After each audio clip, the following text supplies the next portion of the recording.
وعلى آل إبراهيم إنك حميد مجيد সম্মানিত উপস্থিতি কেমন আছেন আপনারা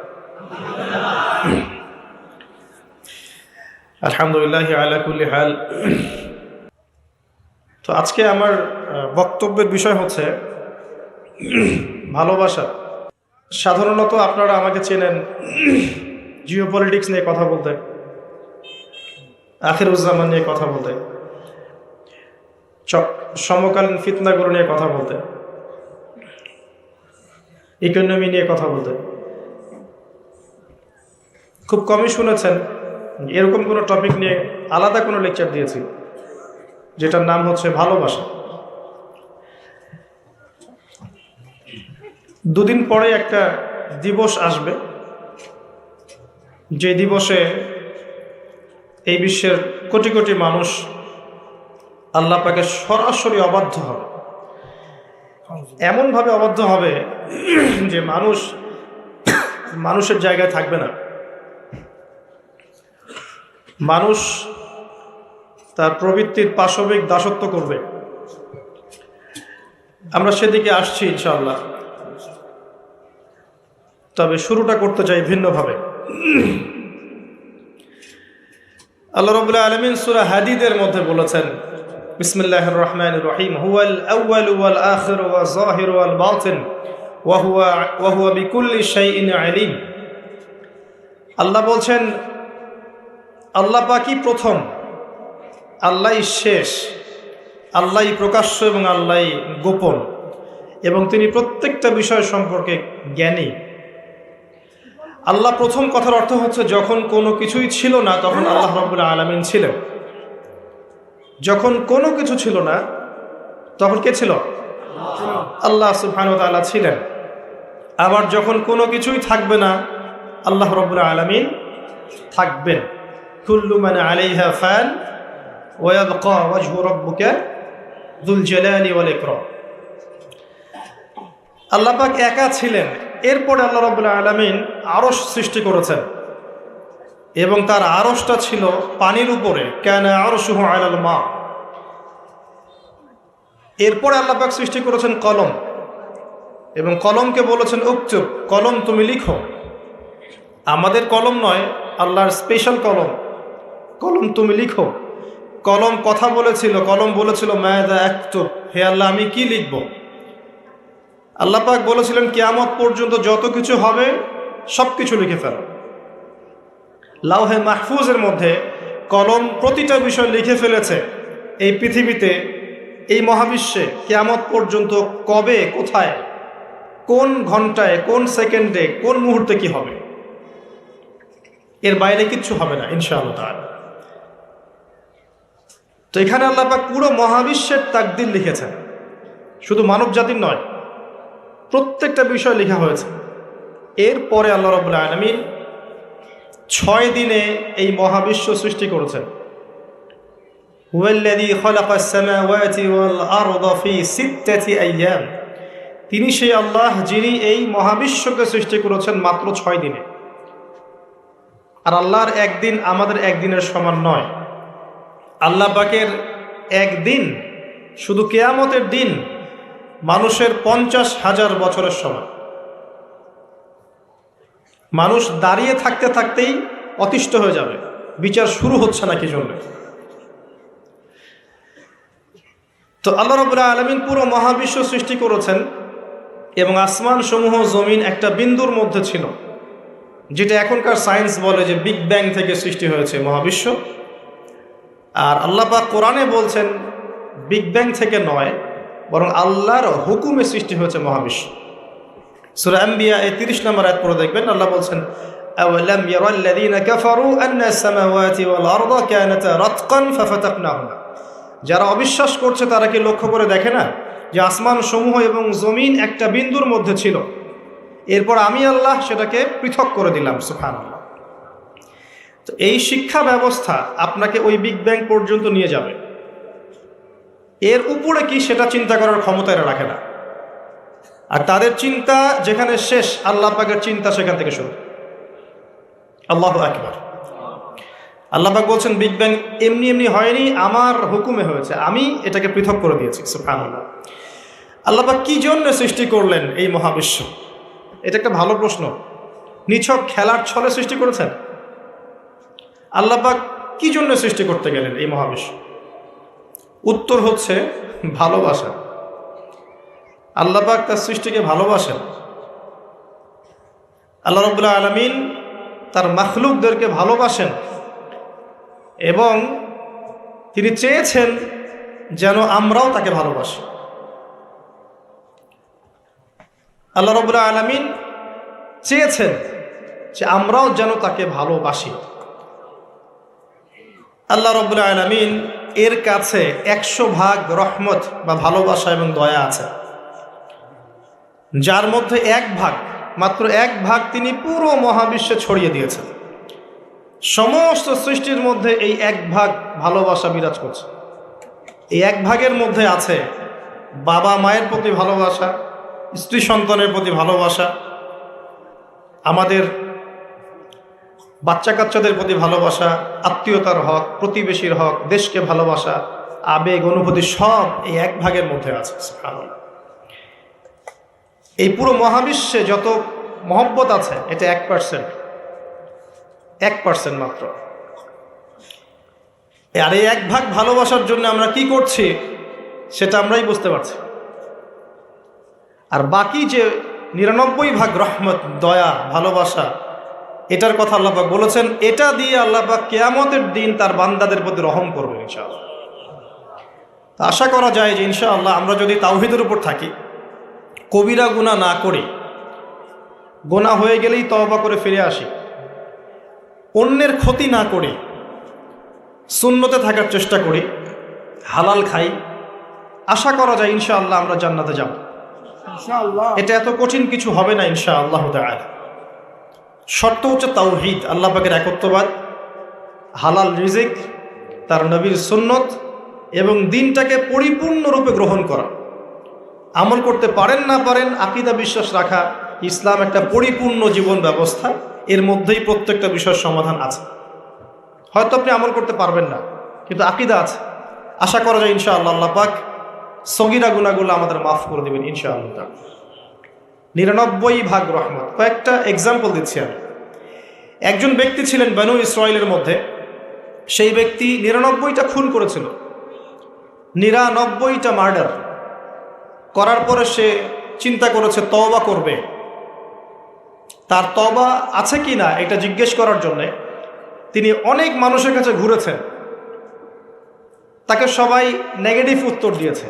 এক পর্যায়ে গিয়ে সে একজন আবেদকে জিজ্ঞাসা করেছে, আবেদকে যে বেশি বেশি ইবাদত করে। আবেদ কিন্তু সেই ব্যক্তি নয় যে আলেম, কথা বুঝতে পারছেন? আলেম তার কাছে জ্ঞান থাকে এবং জ্ঞান অনুযায়ী সে আমল করে, আর আবেদের কাছে খুব একটা বেশি জ্ঞান থাকে না, কিন্তু সে ইবাদত করে।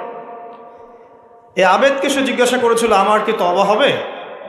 সে আবেদ বলেছিল যে তুমি 99টা খুন করেছো, তোমার কিসের তওবা?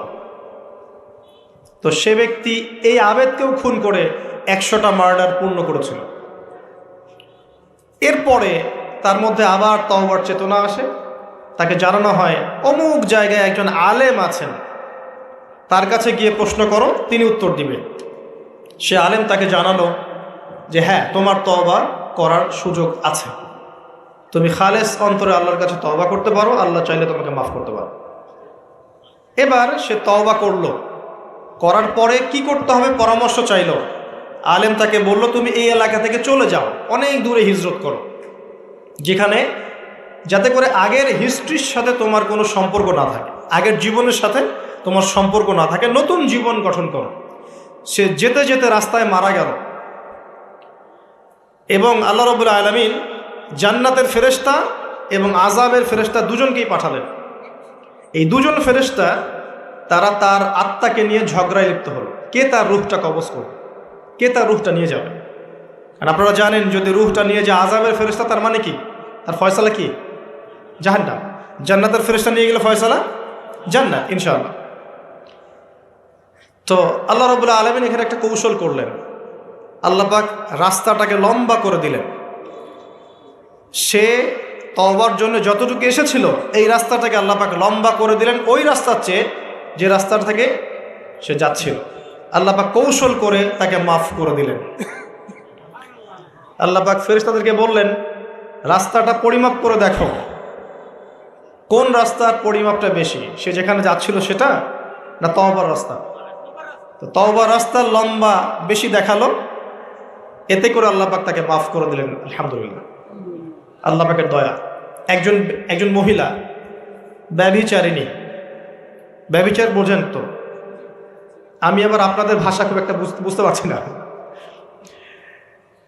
তো জিনা, জিনা তো বোঝেন, হারাম সম্পর্ক, কাছে আসার গল্প শুনেছেন? কাছে আসার গল্প কার কাছে? একজন গায়রে মাহরাম পুরুষ একজন গায়রে মাহরাম মেয়ের কাছে যাবে, এই হলো গল্প।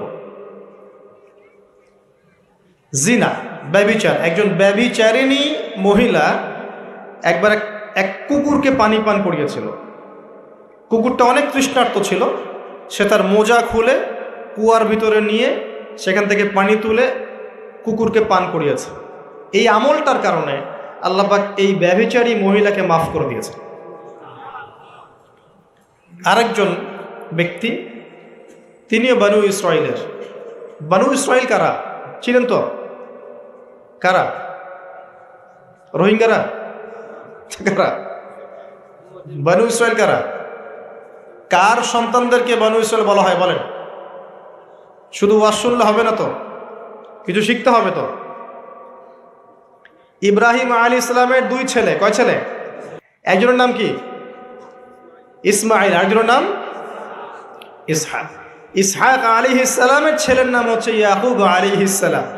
কথা বুঝতে পারছেন? আর ইয়াকুব আলাইহিস সালামের বংশধরদেরকে বলা হয় বানু ইসরাইল।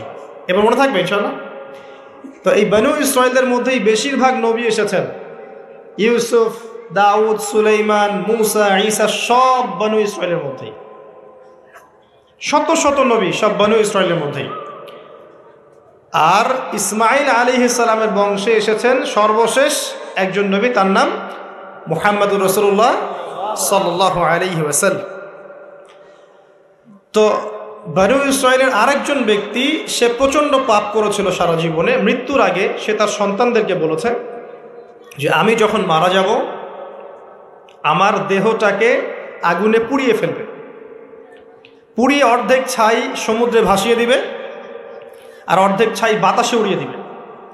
আমি যত পাপ করেছি আল্লাহ পাক যদি আমাকে ধরতে পারেন তাহলে আমার আর রক্ষা নাই। মানে তার ধারণা যে আল্লাহ তাকে ধরতে পারবে না, এটা ওর ধারণা। আকিদা, আকিদা কুফরি না? কুফরি বোঝেন না? যে বিশ্বাস করে যে আল্লাহ তাকে আবার পুনরুত্থিত করতে পারবেন না, এই আকিদা কি ইমানের আকিদা না কুফরি? আকিদা কুফরি। কুফরি আকিদা নিয়ে সে তার সন্তানদেরকে ওসিয়ত করছে। তার মৃত্যুর পর সন্তানরা তাই করলো। করার পরে আল্লাহ রাব্বুল আলামিন সাগরকে আদেশ করলেন ছাইগুলোকে জমা করে দাও, এবং বাতাসকে আদেশ করলেন ছাইগুলোকে জমা করে দাও। হাদিস কিন্তু সহিহ। প্রকৃতি আল্লাহর কথা শোনে না? প্রকৃতি আল্লাহর কথা শোনে না? এই বিশাল সাগর আপনাদের আল্লাহর আদেশেই আপনার পা ধুয়ে দিচ্ছে। আপনি সামনে গিয়ে দাঁড়ান, আল্লাহর হুকুমে এই বিশাল শক্তিশালী সাগর আপনার পা ধুয়ে দিবে না? কিন্তু আল্লাহ যখন ওকে আদেশ করবেন যে আমার বান্দারা সবাই ইয়াবা খায়, আমার বান্দারা সব মাদক খায়, আমার বান্দারা সব জেনা করে, আমার বান্দা বান্দিরা এখানে পতিতা বৃত্তিতে লিপ্ত হয়েছে, জেনায় লিপ্ত হয়েছে, আমার বান্দা বান্দিরা এখানে নগ্ন হয়ে ঘুরছে, নামাজ কালাম পড়ছে না, তুমি এদের সবাইকে ভাসিয়ে দাও। সাগর ওই দিন আপনাকে ভাসিয়ে দিবে। সাগর তার কথা শুনবে? শুনবে না? প্রকৃতি আল্লাহর কথা শোনে। তো এই প্রকৃতি জড়ো করে দিল ছাইগুলো। জড়ো করে দেওয়ার পরে আল্লাহ পাক ওই ব্যক্তিকে আবার জীবিত করে বললেন যে তুমি এই কাজটা কেন করেছিলে? কোন কাজ? মৃত্যুর পরে ছাই বানিয়ে উড়িয়ে দেওয়ার কাজটা কেন করেছিলে? তখন সেই ব্যক্তি বলছে মিন খাশিয়াতিকা ইয়া রাব্বি, হে আল্লাহ আমি আপনার ভয়ে এই কাজটা করেছিলাম। আল্লাহ পাককে সে আরও একটা সেন্টেন্স বলেছে। আল্লাহ পাক ওটা হাদিসের মধ্যে নিয়ে এসেছেন। তিনি বলেছেন আমি আপনার ভয়ে করেছি কি করি নাই, হে আল্লাহ আপনি তো সেটা ভালো করেই জানেন। কথা বুঝতে পারছেন? তো আল্লাহ পাক বললেন ঠিক আছে আমি তোমাকে মাফ করে দেব। এখানে কিন্তু পাপ করার অ্যাক্সেস দেওয়া হচ্ছে না, আপনাকে পাপ করতে উৎসাহিত করা হচ্ছে না। আল্লাহ পাকের দয়া রহমত আমি বুঝাতে গিয়ে এই কয়েকটা হাদিস আপনাকে বলব যে 100 ভাগ দয়া আল্লাহর কাছে আছে, 1 ভাগ তিনি ছড়িয়ে দিয়েছেন আমাদের সবার মধ্যে। কত মহব্বত করি আমরা আমাদের সন্তানকে, তাই না? স্ত্রীদেরকে, আমাদের মাদেরকে, আমাদের বাবাদেরকে, আমাদের দেশকে, আমাদের সমাজকে, আত্মীয়দেরকে, প্রতিবেশীদেরকে মহব্বত করি না, ভালোবাসি না? এই ভালোবাসা 1 ভাগ ভালোবাসার অংশ, বাকি সমস্ত ভালোবাসা আল্লাহর কাছে। এবার আসেন, আল্লাহ পাক এই সমস্ত সৃষ্টির মধ্যে সবচেয়ে বেশি ভালোবাসেন মানুষকে। কাকে? কথাটার তো প্রমাণ লাগবে না? প্রমাণটা দিচ্ছি। এই মহাবিশ্ব সৃষ্টি করার পর আল্লাহ পাক অনেক মাখলুক সৃষ্টি করেছেন। কিছু কিছু নাম আল্লাহ পাক আমাদেরকে জানিয়েছেন, এমন অনেক মাখলুক আল্লাহর ছিল বা আছে আমরা সেটা জানি না। আমরা জানি জিনদের কথা, তাই না? আমরা জানি ফেরেশতাদের কথা, তাই না? এই মহাবিশ্বে ফেরেশতারা আছে না? আমাদের এই পৃথিবীতে জিন জাতি আছে না? আছে। আর লক্ষ কোটি প্রজাতির মাখলুক তো আছেই। এই সমস্ত মাখলুকের মধ্যে আল্লাহ পাক মানুষকে সবচেয়ে বেশি ভালোবাসেন, কারণ আল্লাহ পাকের সবচেয়ে শ্রেষ্ঠ একটা সৃষ্টি আছে জান্নাত। কি নাম? জান্নাত। এর চেয়ে বড় কোনো নিয়ামত আছে? এই জান্নাত কাদের জন্যে? মানুষের জন্যে। যাকে আপনি সবচেয়ে বেশি ভালোবাসবেন তার জন্য স্পেশাল একটা গিফট দিতে মন চায় না? চায় না? মনে করেন আপনি আপনার মাকে ভালোবাসেন, মন চায় না মাকে একটা সুন্দর বোরখা কিনে দেই, মায়ের থাকার জন্য একটা সুন্দর বাসা করে দেই, মায়ের টয়লেট করতে অসুবিধা না হয় টয়লেট সুন্দর করে দেই? মন চায় না? মন চায়। তো আল্লাহ পাক মানুষকে এত ভালোবাসেন যে মানুষের জন্য আল্লাহ পাক জান্নাত সৃষ্টি করেছে। মানুষ আল্লাহ পাক কিন্তু মহাবিশ্ব সৃষ্টি করার পরপরই সৃষ্টি করেন নাই। সূরা দাহার পরে দেখবেন আল্লাহ পাক বলেছেন 1 নম্বর আয়াতে, হাল আতা আলাল ইনসান হিনুম মিনাদ দাহর লাম ইয়াকুন শাইআন মাযকুরা। মানুষের উপর এমন একটা সময় চলে গেছে যখন মানুষ কোনো আলোচ্য বিষয় ছিল না। মানে মহাবিশ্বে মানুষকে সৃষ্টি করা হবে এরকম কোনো আলোচ্য বিষয় ছিল না, অনেক পরে আমরা সৃষ্টি হয়েছে। আর এখন পৃথিবীতে মানুষের আচরণ দেখলে মনে হয় যে মানুষই সব, তাই না? সব মানুষের, জমি, বাড়ি গাড়ি, অট্টালিকা, টাকা পয়সা, সম্পত্তি, ক্ষমতা, এই বিশ্বের রাজনীতি, বিশ্বের অর্থনীতি, বিশ্বের সমরনীতি সব আমাদের, তাই মনে হয় না? এখন মানুষের ভাব দেখলে মনে হয় যে মানুষ পৃথিবী ধ্বংস হওয়ার পরে মঙ্গলে গিয়ে থাকবে, মঙ্গল ধ্বংস হওয়ার পরে শনিতে গিয়ে থাকবে, তারপর অন্য গ্রহে, তারপর অন্য গ্রহে। এখন মানুষ বলে যে শুক্র গ্রহ আমার, মানুষ বলেছে শুক্র গ্রহ আমার। কয়দিন আগে একটা দেশ দাবি করেছে শুক্র গ্রহটা আমাদের, আরেকটা দেশ তার বিপক্ষে দাবি করেছে না ওইটা আমাদের। তো মানুষের আচরণ এখন এমন। মানুষ যে পৃথিবীতে বাস করছে এই পৃথিবী তো মানুষের না, তা মানুষের। মানুষ এসেছে এখানে কোত্থেকে? জান্নাত থেকে, আসে নাই? আমরা কি পৃথিবীর বাসিন্দা ছিলাম? আমরা জান্নাতে ছিলাম। আমাদের পিতামাতা কোথায় ছিলেন? জান্নাতে। আর আমাদের আত্মাগুলো কোথায় ছিল? রুহের জগতে। তো এই পৃথিবীতে তো আমি এসেছি অনেক পরে, আর এখন মনে হয় সব কিছুর মালিক আমি একাই। এটা ফেরাউনি আচরণ। কিরকম আচরণ? ফেরাউন আচরণ। আনা রব্বুকুমুল আলা, আমি তোমাদের মহান রব। মানুষের ভাবসাব দেখলে এখন এরকম মনে হয়। আল্লাহর বিধানের 5 পয়সা পরোয়া করবে না। দেখাবো আপনাকে, কানের মধ্যে দিনে 5 বার আসছে হাইয়া আলাস সালাহ, হাইয়া আলাস সালাহ, নামাজ পড়বে না। একটু মূল্যায়ন করলো না আল্লাহ পাকের হুকুমের। জাকাত ফরজ হয়ে গেছে, 10 বছর 20 বছর হয়ে যাচ্ছে, জাকাত ফরজ হয়ে গেছে, জাকাত দেয় না। মানুষ পরোয়া করে আল্লাহর? আল্লাহ বলছেন জেনার ধারের কাছেও যেও না। ও বলবে না এটা কাছে আসার গল্প। মানুষ, আল্লাহ বলবেন সুদ খেও না, ইত্তাকুল্লাহ ওয়া যারু মা বাকিয়া মিনার রিবা, সুদের অবশিষ্ট অংশ সব ছেড়ে দাও। ওয়া ইল্লাম তাফআলু, যদি না ছাড়ো, ফাযানু বিহারবিন মিনাল্লাহি ওয়া রাসূলিহি, আল্লাহ এবং তার রাসূলের সাথে যুদ্ধের ঘোষণা শুনে রাখো। মানুষ বলবে সুদেই অগ্রগতি, সুদেই প্রগতি। এটাই চলছে। মানুষ বলবে যে আল্লাহ বলছেন ওয়ামান লাম ইয়াহকুম বিমা আনজালাল্লাহ ফাউলাইকা হুমুল কাফিরুন, আর এক আয়াতে আছে ফাসিকুন, আর এক আয়াতে আছে জালিমুন। মানুষ বলবে না, আমি যেটা লস দিব সেটাই লস, এর বাইরে কিছু না। তা আমরা সত্যি আল্লাহকে পরোয়া করি? সত্যিকার অর্থে আদতে আমরা আল্লাহকে খুব একটা পরোয়া করছি না। আল্লাহকে পরোয়া করার অর্থ হচ্ছে আল্লাহর হুকুম আহকাম মেনে চলা। যদি আমি আল্লাহর হুকুম আহকামগুলো মেনে চলি তবেই প্রমাণ হবে হ্যাঁ আমি আল্লাহকে পরোয়া করছি। আসেন, মানুষকে আল্লাহ পাক সৃষ্টি করেছেন অনেক পরে। সৃষ্টি করার ঘটনাটা আল্লাহ পাক সূরা সদের মধ্যে একটু সুন্দর করে বলেছেন, মানে অন্য অন্য ঘটনার চাইতে আরও বেশি সুন্দর করে। তা আমার মত প্রতিটাই সুন্দর, এটা আমার কাছে বেশি ভালো লাগে। কারণ এখানে আল্লাহ আরেকটা শব্দ বলেছেন যেটা অন্য জায়গায় বলেন নাই।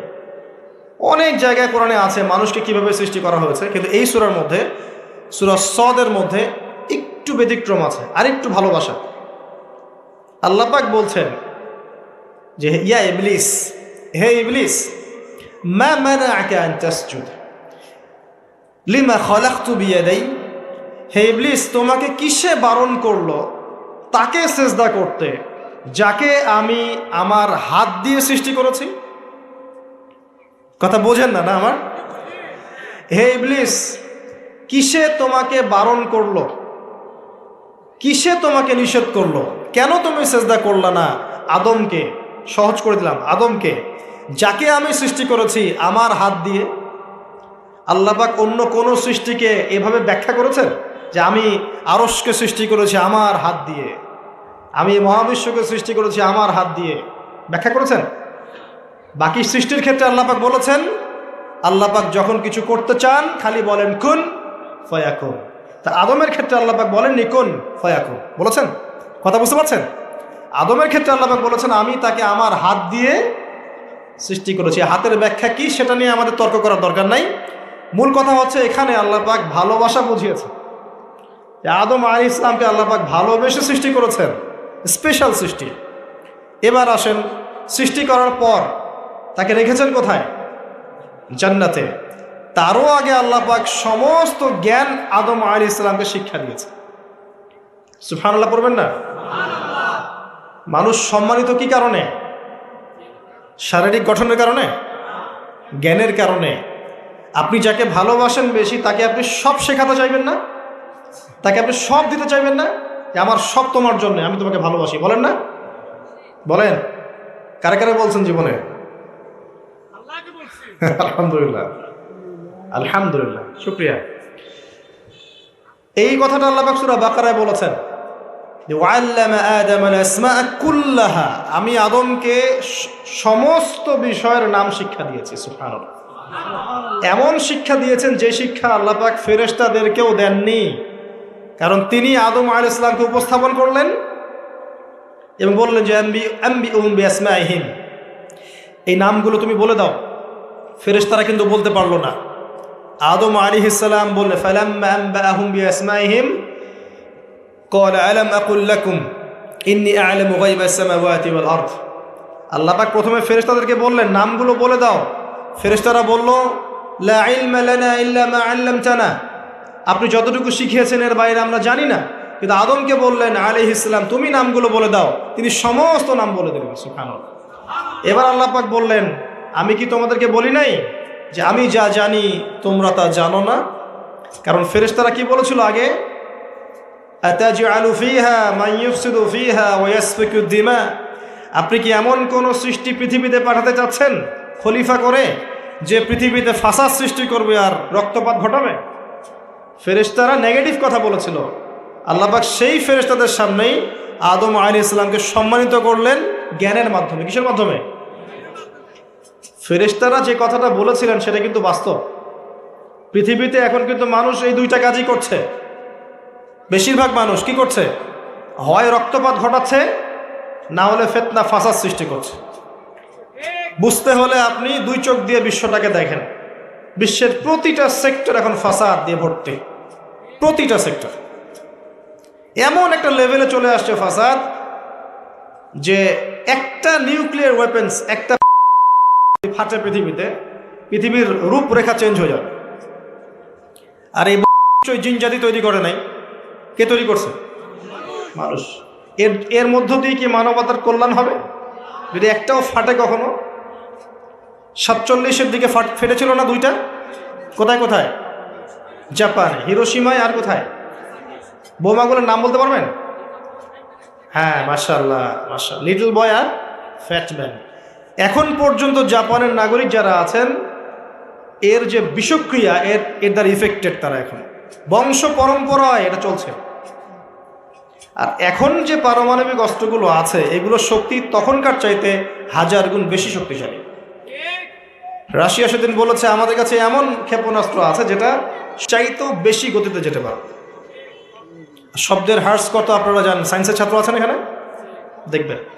যাই হোক, আমাদের মূল পয়েন্টটা হচ্ছে পৃথিবীতে মানুষ বিভিন্নভাবে ফাসাদ সৃষ্টি করছে এখন, সামরিকভাবে, ইকোনমিক্যালি, পলিটিক্যালি, এডুকেশন সেক্টরে, সংস্কৃতির নামে বিভিন্নভাবে মানুষ ফাসাদ সৃষ্টি করছে। দলিল আল্লাহ কোরআনেই দিয়েছেন, যাহারাল ফাসাদু ফিল বাররি ওয়াল বাহরি বিমা কাসাবাত আইদিন নাস। জলে স্থলে যত বিপর্যয় ছড়িয়ে পড়েছে, এগুলো মানুষের হাতের কামাই। কার হাতের কামাই?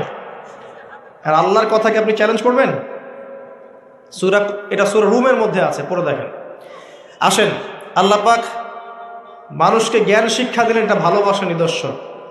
শুধু তাই না, এবার আল্লাহ পাক সমস্ত ফেরেশতাদের সামনে উপস্থাপন করে আল্লাহ পাক বলছেন যে ওয়াইজ কুলনা লিল মালাইকাতি ইসজুদু লি আদম, হে ফেরেশতারা, তোমরা আদমকে এখন সেজদা করো। কি করো?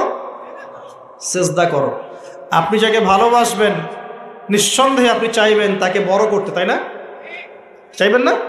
তার মান মর্যাদা বাড়ুক, তাকে আমি বড় করি, সবাই তাকে ভালো বলুক, আপনি চাইবেন? আল্লাহ পাক আদম আলাইহিস সালামকে ভালোবাসলেন। দেখেন, এই ফেরেশতা মণ্ডলীকে বললেন সেজদা করো, ফাসাজাদু, সবাই সেজদা করলো, ইল্লা ইবলিস, ইবলিস সেজদা করলো না। সে কি বলল? খালাকতানি মিন নার ওয়া খালাকতাহু মিন তিন, আল্লাহ আপনি আমাকে সৃষ্টি করেছেন কি দিয়ে? আগুন দিয়ে, আর আদমকে সৃষ্টি করেছেন কাদা মাটি দিয়ে, আমি কেন তাকে সেজদা করতে যাব? আবা ওয়াস্তাকবারা, সে উদ্ধত আচরণ করলো, অহংকারী হলো, এবং এই একটা কারণেই আল্লাহ পাক তাকে চিরস্থায়ী লানত করলেন, চিরস্থায়ী জাহান্নামী ঘোষণা করলেন। ইবলিস চ্যালেঞ্জ করলো যে আমি আদমকে এবং আদম সন্তানদেরকে বিভ্রান্ত করবই, পথভ্রষ্ট করবই, আমি ডান দিক থেকে আসবো। সূরা আরাফ পড়ে দেখেন, ডান দিক থেকে আসবো, বাম দিক থেকে আসবো, সামন থেকে আসবো, পিছন থেকে আসবো, আমি তাদেরকে পথভ্রষ্ট করেই ছাড়ব। আর আল্লাহ পাকও বলে দিলেন যে যারা তোকে অনুসরণ করবে আদম সন্তানদের মধ্য থেকে, ওদের সবাইকে দিয়ে আমি জাহান্নাম পূর্ণ করব না, আউযুবিল্লাহ। আর একটা কথা বলে দেই, এখানে সূরা আরাফের 179 নম্বর আয়াতে এটাও আছে যে ওয়ালাকাদ যারানা লিজাহান্নামা কাসীরাম মিনাল জিন্নি ওয়াল ইনস, প্রচুর জিন আর মানুষকে দিয়ে আমি জাহান্নাম পূর্ণ করব। প্রচুর জিন আর মানুষকে দিয়ে আমি জাহান্নাম পূর্ণ করব। কত জিন আর কত মানুষ আমি জিনের হিসাব জানি না, মানুষেরটা জানি। প্রতি 1000-এ 999 জন জাহান্নামে যাবে, বলেন নাউযুবিল্লাহ। সহিহ বুখারীতে 4 বার হাদিসটা এসেছে, প্রতি 1000-এ 999 জন, মানে ম্যাক্সিমাম। এটা ম্যাথামেটিক্যালি হিসাব করার দরকার নাই, এর মানে হচ্ছে অধিকাংশ মানুষই কি করবে? জাহান্নামে যাবে। এবং এটা আমাদের উম্মতের ক্ষেত্রে এসেছে, 73টা দল হবে, আছে না? 72 দল কোথায় যাবে? জাহান্নামে। এটা বোঝানো হচ্ছে বেশিরভাগ মানুষই কোথায় যাবে? জাহান্নামে। অপরাধ কি ছিল? অপরাধটা বলা আছে এই আয়াতে। 1 নাম্বার, লাহুম কুলুবুন লা ইয়াফকাহুনা বিহা, অপরাধ ছিল যে আল্লাহ পাক হৃদয় দিয়েছিলেন, উপলব্ধি করে নাই। কলব দিয়েছিলাম, উপলব্ধি করেনি, জাহান্নামে যাওয়ার কারণ। ওয়ালাহুম আযানুন লা ইয়াসমাউনা বিহা, কান দিয়েছিলাম, শোনেনি। ওয়ালাহুম আ'য়ুনুন লা ইউবসিরুনা বিহা, 2 চোখ দিয়েছিলাম, দেখেনি। হৃদয় দিয়েছি, উপলব্ধি করে নাই, 1 নাম্বার কারণ। কান দিয়েছি, শোনে নাই। চোখ দিয়েছি, দেখে নাই। উলাইকা কাল আনআম, এরা হচ্ছে গবাদি পশুর মতো। এটা আল্লাহর কথা, আমার প্রতি রাগ করবেন না। আল্লাহ বলেছেন তারা হচ্ছে গবাদি পশুর মতো। দে আর জাস্ট লাইক ক্যাটলস, বাল হুম আদল, বরং এর চাইতেও এরা নিকৃষ্ট এবং জঘন্য। ওয়া উলাইকা হুমুল গাফিলুন, এরা হচ্ছে গাফেল সম্প্রদায়। আল্লাহর আয়াতগুলো আমাদের কলিজে আঘাত লাগে না? না, এখন আমাদের কলবগুলো অনেক শক্ত হয়ে গেছে মাশাআল্লাহ। সুম্মা কাসাত কুলুবুহুম, একটা আয়াত আছে না সূরা বাকারার মধ্যে, ফাহিয়া কাল হিজারাতি আও আশাদ্দু কাসওয়া, পাথরের মতো শক্ত হয়ে গেছে, বরং তার চেয়েও বেশি শক্ত হয়ে গেছে। দেখবেন আল্লাহর আয়াতগুলো যখন আপনার কলিজে আঘাত করবে না, শক্ত হয়ে যাবে, বুঝবেন আপনার কলবে দুইটা জিনিসের অভাব আছে। একটা হচ্ছে আপনার কলব নিয়মিত পরকালকে স্মরণ করে না, নিয়মিত আপনার কলব মৌতকে স্মরণ করে না। দুই নাম্বার হচ্ছে আপনার কলবে কোরআনের তেলাওয়াত পৌঁছাচ্ছে না। এই দুটোই কারণ। কারণ নবী সাল্লাল্লাহু আলাইহি ওয়াসাল্লাম বলেছেন, পাপ করলে কলবের মধ্যে কালো দাগ পড়ে। এভাবে পাপ করতে করতে করতে করতে কলবটা কলুষিত হয়ে যায়, দুর্গন্ধ বের হয়, কুৎসিত হয়ে যায়। যদি মানুষ তওবা করে কালিমা মুছে যায়, তওবা না করলে এটা বাড়তে থাকে। নবীজি বলছেন, আমি কি তোমাদেরকে জানিয়ে দিব কোন কাজ তোমার কলবের মরিচা দূর করবে? সাহাবীরা বললেন, অবশ্যই ইয়া রাসূলুল্লাহ।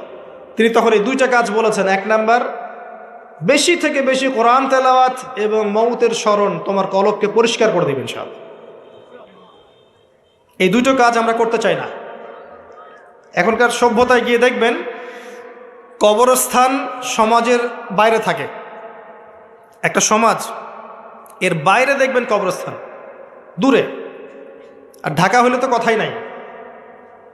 দেখবেন বনানীতে কবরস্থান, তার আশপাশে মানুষ ছুটছে আর ছুটছে জীবনে, দুনিয়ার জীবিকার তাগিদে। একবার ফিরে তাকানোরও সময় নাই যে ওটা কি, জায়গাটা কি, কোন জায়গা। তো একটা সময় ছিল নবী সাল্লাল্লাহু আলাইহি ওয়াসাল্লামের যুগ থেকে শুরু করে সাহাবায়ে কেরামের যুগে কবরস্থান ছিল মসজিদের পাশে। কোথায়? এলাকার মূল যে মসজিদ, এর পাশে। মানুষ 5 ওয়াক্ত নামাজে যেত, কবর দেখতো, পরকালকে স্মরণ করত, জিয়ারত করতো, চলে আসতো। এখন দেখবেন মাসে একদিনও কেউ কবরস্থানে যায় না। তো মৌতের কথা স্মরণ হবে কিভাবে? আচ্ছা আসেন মূল জায়গায় আসে। এই দুইটা কাজ আপনার কলবের মরিচা দূর করবে। আমি এখানে ওই কারণগুলো বললাম সূরা আরাফের 179 নম্বর আয়াত থেকে, কোন কোন কারণে বেশিরভাগ মানুষ জাহান্নামে যাবে। মুনাফিকের কারণ। আল্লাহ পাক আদম আলাইহিস সালামকে সৃষ্টি করার পরে যখন এভাবে ফেরেশতাদের সামনে উত্থাপন করলেন, ফেরেশতারা সিজদা করলো, ইবলিস করলো না।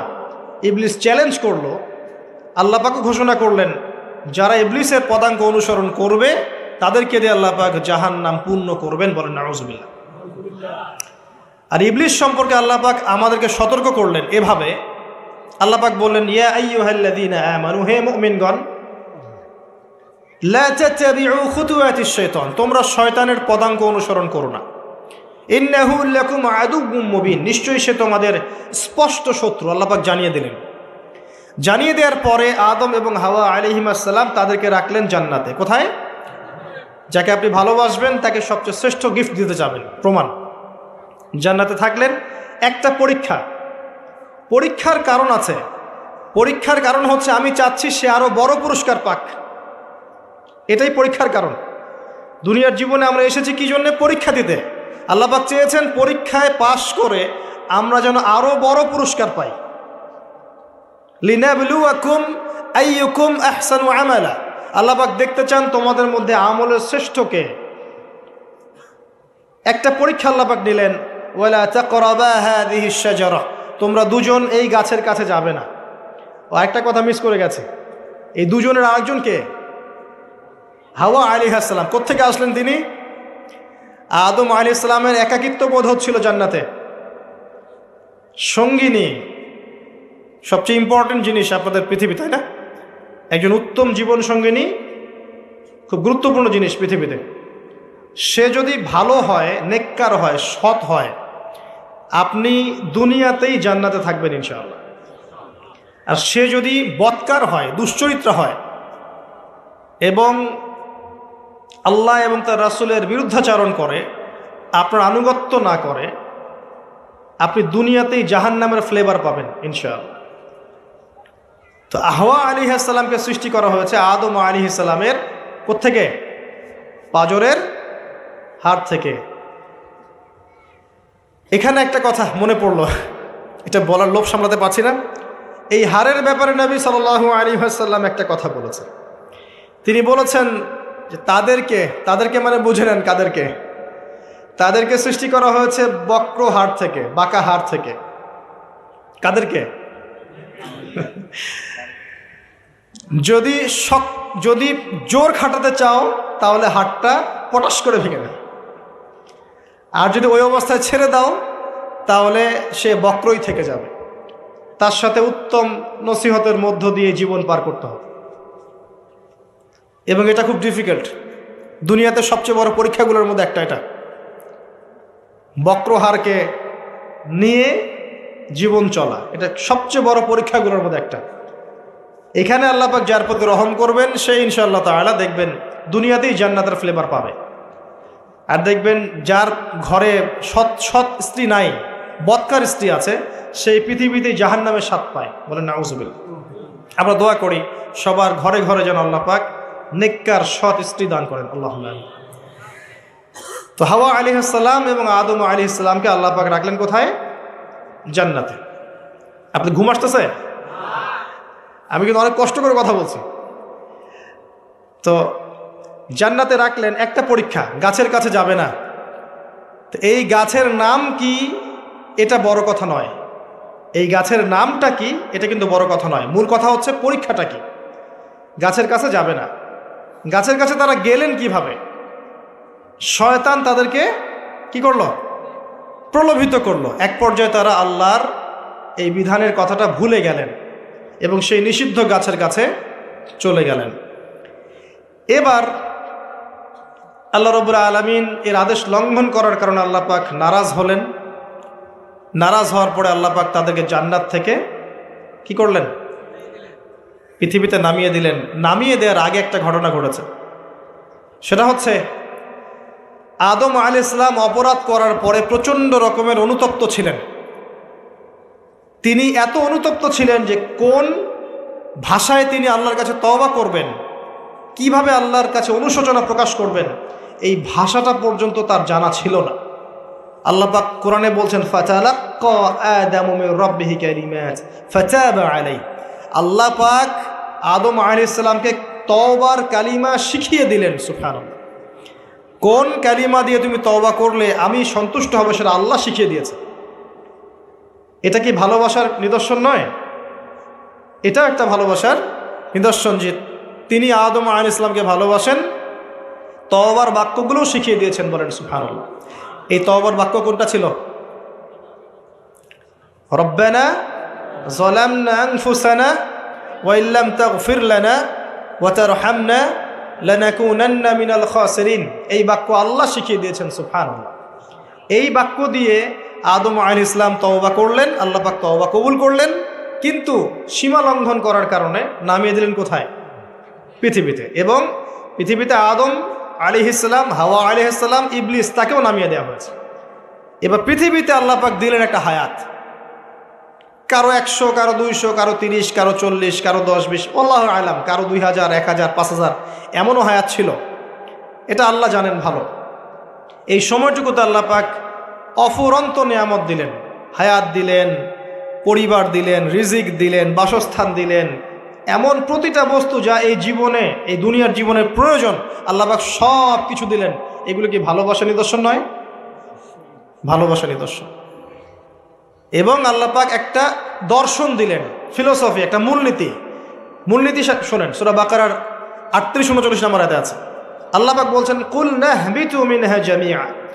আমি আল্লাহ বললাম তোমরা নেমে যাও পৃথিবীতে সবাই একসাথে। ফাইম্মা ইয়াতিয়ান্নাকুম মিন্নি হুদান। তোমাদের কাছে আমার পক্ষ থেকে হেদায়েত আসবে। প্রত্যেক যুগে যুগে তোমাদের কাছে আমার পক্ষ থেকে হেদায়েত আসবে, আসমানি কিতাব আসবে, নবী রাসূল আসবেন। ফামান তাবিআ হুদায়া, যারা আমার হেদায়েতকে অনুসরণ করবে, মেনে চলবে, ফালা খাউফুন আলাইহিম ওয়ালা হুম ইয়াহজানুন, তাদের কোনো টেনশন নাই, কোনো দুশ্চিন্তা নাই। যেই জান্নাত থেকে এসেছেন সেখানে ফিরে যাবেন ইনশাআল্লাহ তাআলা। শর্ত কি? আল্লাহর হেদায়েত মেনে চলতে হবে। এটা 38-39 নম্বর আয়াতে আল্লাহ পাক বলছেন ওয়াল্লাযীনা কাফারু ওয়া কাযযাবু বিআয়াতিনা। কিন্তু যারা কুফরি করবে, অস্বীকার করবে এবং আল্লাহর আয়াতকে মিথ্যা প্রতিপন্ন করবে, ফাউলাইকা আসহাবুন নার, এরাই হচ্ছে জাহান্নামের অধিবাসী, হুম ফিহা খালিদুন, এখানে তারা চিরস্থায়ী হবে ইবলিসের সাথে। কার সাথে? ইবলিসের সাথে। এই হলো দর্শন। এরপর আপনাকে পাঠিয়ে দেওয়া হলো পৃথিবীতে। এখানে আমাদেরকে দেয়া হয়েছে সব কিছু, আমাদের অন্ন, আমাদের বস্ত্র, আমাদের বাসস্থান, আমাদের শিক্ষা, আমাদের চিকিৎসা, এভরি সিঙ্গেল নেসেসারি এলিমেন্টস যা আমাদের প্রয়োজন এই পৃথিবীতে বসবাস করার জন্য আল্লাহ পাক প্রত্যেকটা দিয়েছেন। সুবহানাল্লাহ। এমনি এমনি দিয়েছেন? আরে দিয়েছেন কিন্তু কাফের, মুশরিক, মুরতাদ, মুনাফিক, মুমিন সবাইকে দিয়েছেন, কাউকে দেন নাই এমন না। আছে না? হয়তো কাউকে বেশি, কাউকে কম। আর এই যে কম বেশি, রিজিকের কম বেশিটা আল্লাহ পাক নিজে ডিল করছেন যাতে করে সমাজের মধ্যে ব্যালেন্সটা বজায় থাকে। যদি একজন রিক্সাওয়ালার চাহিদা না থাকতো, কে আপনাকে ওই জায়গায় পৌঁছে দিত? কথা বুঝতে পারছেন না? একজন যিনি চুল কাটেন, তার যদি চাহিদা না থাকতো, কে আপনার চুল কাটতো? একজন পোশাক নির্মাতা, তার চাহিদা না থাকলে কে আপনার পোশাক নির্মাণ করত? একজন চিকিৎসক, তার ওই জায়গায় মেধা এবং চাহিদা না থাকলে কে আপনার চিকিৎসা করত? আল্লাহ পাক এই বৈচিত্র্যের মধ্য দিয়ে এই সমাজের মধ্যে, দুনিয়ার মধ্যে একটা ব্যালেন্স বজায় রেখেছে। আমরা যদি সবাইকে হাতের 5টা আঙ্গুল সমান করতে চাই, এটা হবে একটা আত্মঘাতী সিদ্ধান্ত। 5 আঙ্গুলের মধ্যে পার্থক্য থাকবে, এটাই হচ্ছে হাতের সৌন্দর্য। সব যদি এক সমান হতো, হাত সুন্দর হতো না। আচ্ছা, এবার আসেন ভালোবাসায় চলে আসে। ওই যে 1 ভাগ ভালোবাসা, এবার আপনি পৃথিবীতে আছেন, পৃথিবীতে আল্লাহ পাক আপনাকে বলেছেন যে আমি তোমাকে ভালোবাসি হে আদম সন্তান, আর এটা আমার হক যে তুমিও আমাকে ভালোবাসবে। এটা কিন্তু হাদিসে এসেছে। আল্লাহ পাক বলেছেন, হে আদম সন্তান, আমি তোমাকে ভালোবাসি আর এটা আমার হক যে তুমিও আমাকে ভালোবাসবে। এই পৃথিবীতে আমাদের ভালোবাসার কেন্দ্র কে হবেন? সমস্ত কিছু ভালোবাসার ঊর্ধ্বে কার স্থান হবে? আর আল্লাহ বলেছেন, যদি তোমরা আমাকে সত্যিকার অর্থেই ভালোবাসো, কুল ইন কুনতুম তুহিব্বুনাল্লাহ ফাত্তাবিউনি, যদি তোমরা সত্যিকার অর্থেই আল্লাহকে ভালোবাসো, আল্লাহর ভালোবাসা পেতে চাও, তাহলে একটা কাজ করো। কি করো? ফাত্তাবিউনি, কার অনুসরণ করো? মুহাম্মদুর রাসূলুল্লাহ সাল্লাল্লাহু আলাইহি ওয়াসাল্লাম। আপনি আর আমি আমাদের জীবনের প্রতিটা কাজ যদি মুহাম্মদ সাল্লাল্লাহু আলাইহি ওয়াসাল্লামের তরিকা মতো করি, আপনি প্রমাণ করে দিবেন, হে আল্লাহ, আমি তোমাকে ভালোবাসি, এবং আপনিও আল্লাহর ভালোবাসা পাবেন ইনশাআল্লাহ। শুধু তাই নয়, শুধু ভালোবাসাই নয়, ওয়া ইয়াগফির লাকুম যুনুবাকুম, তোমাদের সমস্ত পাপ মাফ করে দেব ইনশাআল্লাহ। আল্লাহু গফুর রহিম, আল্লাহ পাক হচ্ছেন পরম করুণাময়, অসীম দয়ালু। এখন নবী সাল্লাল্লাহু আলাইহি ওয়াসাল্লামকে অনুসরণ কিভাবে করবেন? ঘুমাবেন কার মতো? রাসূলের মতো। উঠবেন কার মতো করে? অজু করবেন কার মতো? বাথরুমে যাবেন কার মতো? বের হবেন কার মতো? নামাজ পড়বেন কার মতো করে? তিলাওয়াত করবেন কার মতো? জিকির করবেন কার তরিকায়? ব্যবসা করবেন কার তরিকায়? চাকরি বাকরি কার তরিকায় করবেন? বিভিন্ন সেক্টরের দায়িত্ব কার মতো করে পালন করবেন? একজনই আপনার উসওয়াতুল হাসানাহ, লাকাদ কানা লাকুম ফি রাসূলিল্লাহি উসওয়াতুল হাসানাহ। একজনকে আল্লাহ পাক রোল মডেল করেছেন। একজনকে কি করেছেন? Role model. তাকে ফলো করলেই ইনশাআল্লাহ আপনি জান্নাতে চলে যাবেন। আর এটা কি শুধু জীবনের একটা ক্ষেত্রে করবেন না সমস্ত ক্ষেত্রে করবেন? আল্লাহ তৌফিক দান করুন। আর নবী সাল্লাল্লাহু আলাইহি ওয়াসাল্লামকে যারা ভালোবাসেন তাদেরকে আপনি ভালোবাসবেন। নবী সাল্লাল্লাহু আলাইহি ওয়াসাল্লামকে যারা ভালোবাসেন তাদেরকে আপনি ভালোবাসবেন। যারা নবীকে ভালোবাসে না তাকে কি ভালোবাসবেন? ভালোবাসার মানদণ্ড কি হবে? আল্লাহর জন্যে ভালোবাসবো, আল্লাহর জন্যেই ঘৃণা করব। এটা আল্লাহর জন্য কাছে আসা, আল্লাহর জন্যই দূরে যাওয়া। আরশের নিচে আল্লাহ পাক যে কয় শ্রেণীর মানুষকে আশ্রয় দিবেন, যে 7 শ্রেণীর মানুষকে, তার মধ্যে এক শ্রেণী আছে এমন 2 ব্যক্তি যারা পরস্পরকে শুধু আল্লাহর জন্য ভালোবাসে। কেউ যদি কাউকে আল্লাহর জন্য ভালোবাসে, তার উচিত তাকে জানিয়ে দেয়া যে হে অমুক ভাই, আমি আপনাকে আল্লাহর জন্য ভালোবাসি। অমুক দিনী বোনকে বলতে পারে আমি আপনাকে আল্লাহর জন্য ভালোবাসি। 1 ভাগ ভালোবাসা দিয়ে পৃথিবী চলছে। এবার আসেন, এই দুনিয়ার জীবনে আল্লাহ পাক রিজিকের পাশাপাশি একজন আদর্শ দিলেন, উসওয়াতুল হাসানা দিলেন, তাকে ফলো করতে বললেন, এবং তিনি একমাত্র ব্যক্তি যাকে কবরে দেখানো হবে, প্রশ্ন করা হবে, মান হাযা রাজুল বুইসা ফীকুম। মনে রাখবেন, তিনি একমাত্র ব্যক্তি যিনি আপনার জন্য, আমার জন্য, কবিরা গুনাহগার ব্যক্তিদের জন্য কিয়ামতের মাঠে সুপারিশ করবেন। তিনি একমাত্র ব্যক্তি যিনি হাউজে কাউসারে পানি নিয়ে আমাদের জন্য অপেক্ষা করবেন। তিনি একমাত্র ব্যক্তি যার সুপারিশ আল্লাহ পাক কবুল করবেন ইনশাআল্লাহ আযজা ওয়া জাল। কিয়ামতের মাঠে যখন সবাই ইয়া নাফসি ইয়া নাফসি বলবে, তিনি একমাত্র ব্যক্তি যিনি বলবেন ইয়া উম্মতি ইয়া উম্মতি। অতএব আমরা সবাই যেন বিনা বাক্য ব্যয়ে মুহাম্মদ সাল্লাল্লাহু আলাইহি ওয়াসাল্লামকে আমাদের আদর্শ মেনে নেই এবং তার সুন্নত অনুযায়ী জীবনযাপন করার চেষ্টা করি। আল্লাহুম্মা আমিন। আল্লাহ তৌফিক দান করুন।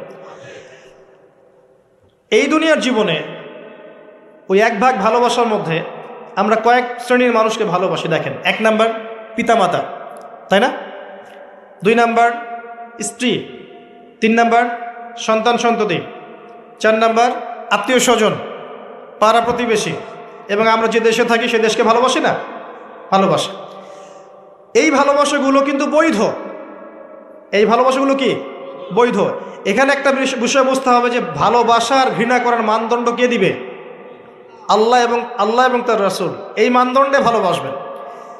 যে ভালোবাসা বা যে আবেগ আল্লাহ এবং তার রাসূলের বিধানের অনুকূলে যায় না, সেটা কি করবেন? দুটো বিষয়, পবিত্র ভালোবাসা, আল্লাহ কর্তৃক স্বীকৃত বৈধ ভালোবাসা, এটা একটা। আর একটা এর বিপরীত শক্তি শয়তান কর্তৃক স্বীকৃত ভালোবাসা। আমার কথাটা একটু গভীরভাবে বোঝেন। একটা হচ্ছে আল্লাহর পক্ষ থেকে স্বীকৃত বৈধ ভালোবাসা, এর বিপরীতে হচ্ছে একটা প্রবৃত্তিগত পাশবিক দাসত্ব শয়তান কর্তৃক স্বীকৃত। কথা বুঝতে পারছেন? আল্লাহ কর্তৃক স্বীকৃতির মধ্যে আমরা পিতা মাতাকে ভালোবাসবো, বরং পিতা মাতাকে যে ভালোবাসবে না এবং তাদের খেদমত করে জান্নাত লাভ করতে পারবে না, এই সন্তানদেরকে নবী সাল্লাল্লাহু আলাইহি ওয়াসাল্লাম অভিশাপ দিয়েছেন। মায়ের সাথেই জান্নাত জড়িত আছে, পিতার সন্তুষ্টির সাথেই সন্তানের ফয়সালা জড়িত আছে। তো পিতা মাতাকে যে বৃদ্ধ অবস্থায় পেল, তাদের খেদমত করে জান্নাত লাভ করতে পারলো না, এদের জন্য ধ্বংস। নবী সাল্লাল্লাহু আলাইহি ওয়াসাল্লাম বলেছেন আমিন।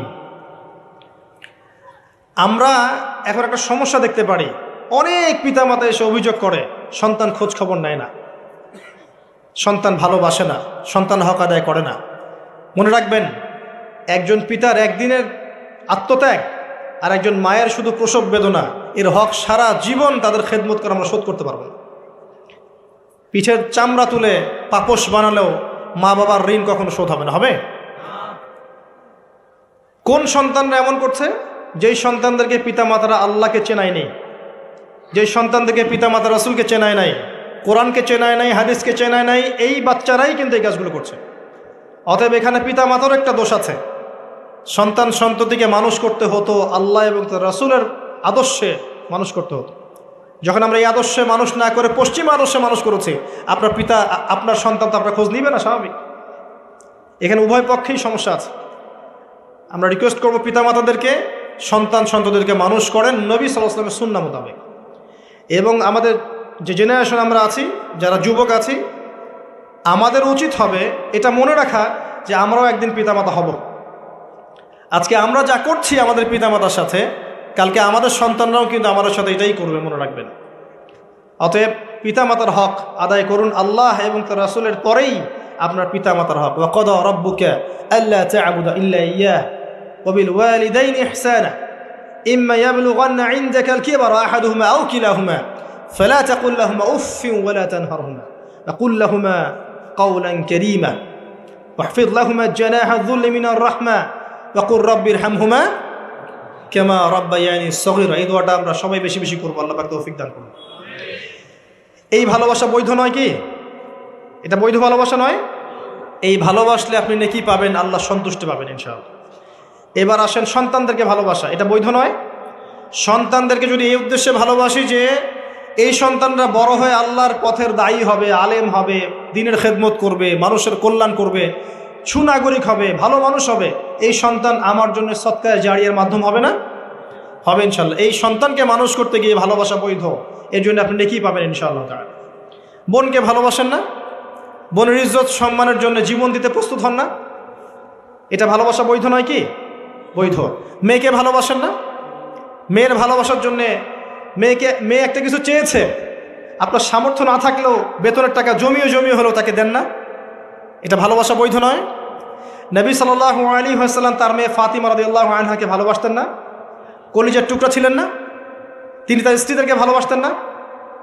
স্ত্রীর সাথে স্ত্রীর কোলে মাথা রেখে কোরআন তেলাওয়াত করতেন যখন স্ত্রী হায়েজ অবস্থায় আছে।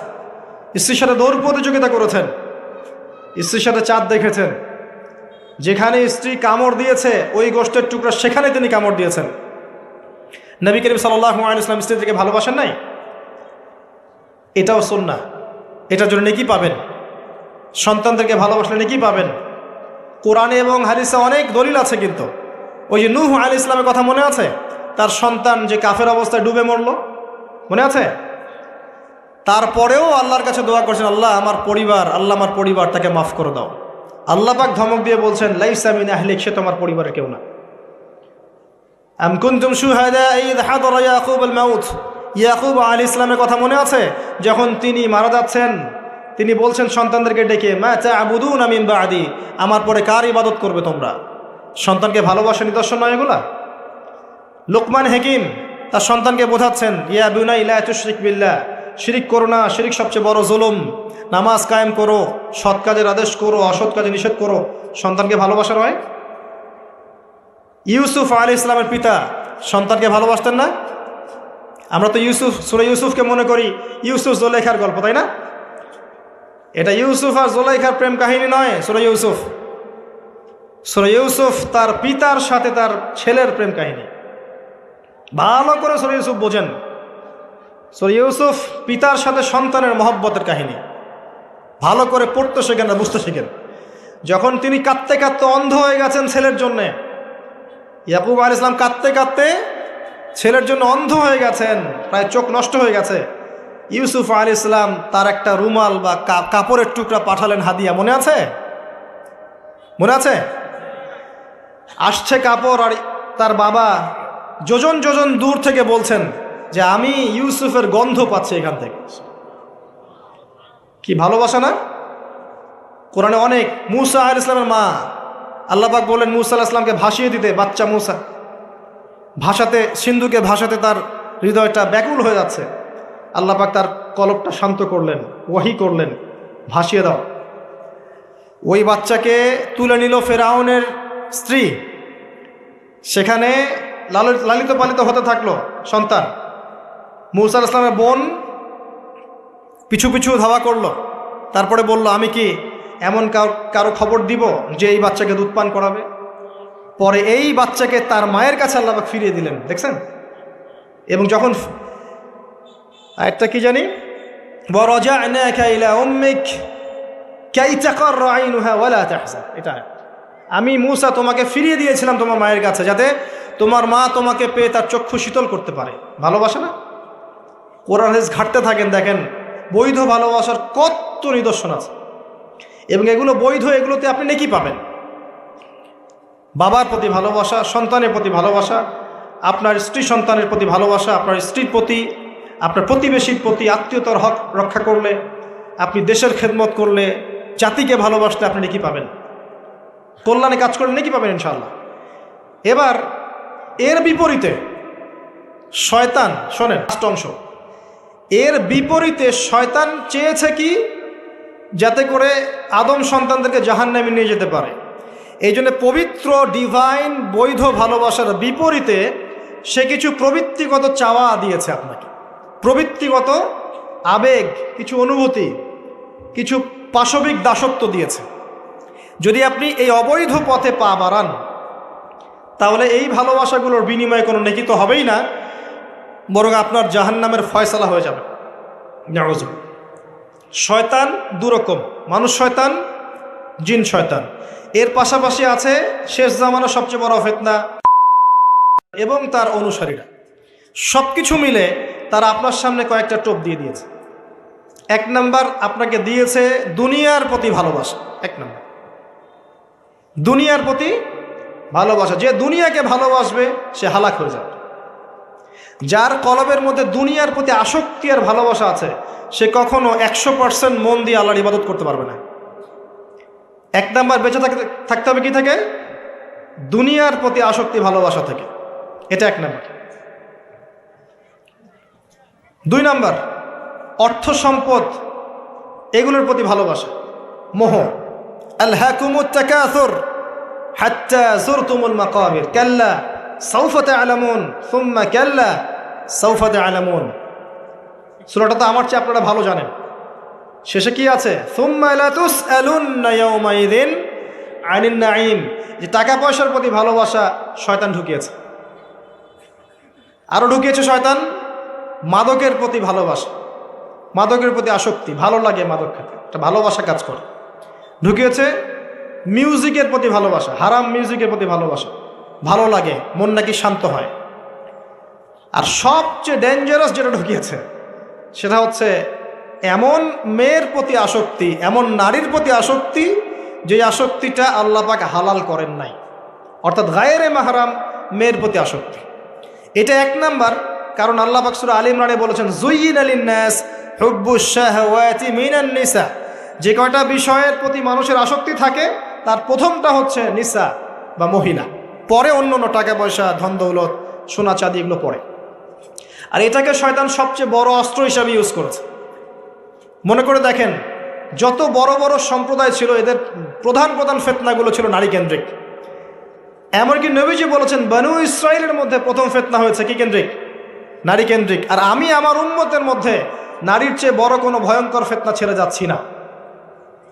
শয়তান এই কয়েকটা ফিতনা, আপনার দুনিয়ার আসক্তি, টাকা পয়সা, ভোগবিলাস, বাড়ি গাড়ি, ব্যাংক ব্যালেন্স, স্ট্যাটাস, ক্ষমতার ভালোবাসা, আপনার মাদকের ভালোবাসা, গান বাজনার প্রতি ভালোবাসা, অশ্লীলতা, বেহায়াপনা, জেনা আর হারাম রিলেশনশিপ, এগুলোর প্রতি শয়তান আসক্তি সৃষ্টি করেছে। এটা হচ্ছে ভালোবাসা নয়, এটা হচ্ছে পাশবিক প্রবৃত্তিগত একটা দাসত্ব। আমার কথা কি বোঝা যায়? ল্যাঙ্গুয়েজ একটু ডিফিকাল্ট মনে হয়। এটা কিন্তু বৈধ ভালোবাসা নয়, যে ভালোবাসলে আপনি নেকি পাচ্ছেন। দুনিয়ার প্রতি আসক্তি থাকলে নেকি পাবেন, পিতা মাতাকে ভালোবাসলে নেকি পাবেন। টাকা পয়সা, ব্যাংক ব্যালেন্স, বাড়ি গাড়ির প্রতি আসক্তি, মোহ থাকলে নেকি পাবেন, ফিতনায় পড়ে যাবেন। কিন্তু আপনি সন্তানকে ভালোবাসলে নেকি পাবেন। একটা হারাম মেয়েকে ভালোবাসলে নেকি পাবেন, আপনি স্ত্রীকে ভালোবাসলে নেকি পাবেন। স্ত্রীর মুখে ভাত তুলে দিলে নেকি পাবেন, স্ত্রীর মুখে খাবার তুলে দিলে নেকি পাবেন, তার দিকে তাকালে আপনি নেকি পাবেন, তাকে আদর করলে নেকি পাবেন, তার সাথে অন্তরঙ্গ সময় কাটালে আপনি নেকি পাবেন।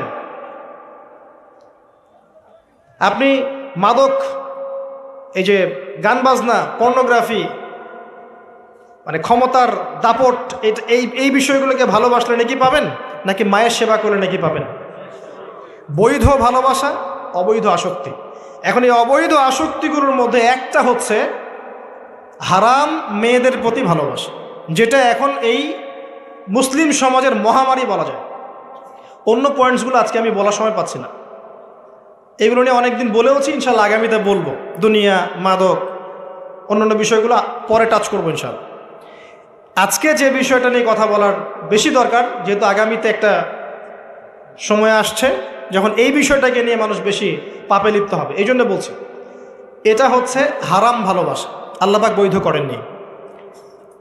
এমনকি কথা বলার সময় আল্লাহ পাক বলেছেন একজন গায়রে মাহরাম মেয়ে যেন পর্দার আড়াল থেকে কথা বলে, কিছু চাইতে হলে যেন পর্দার আড়াল থেকে চায়, এবং গলার ভয়েসটা যেন কর্কশ হয়।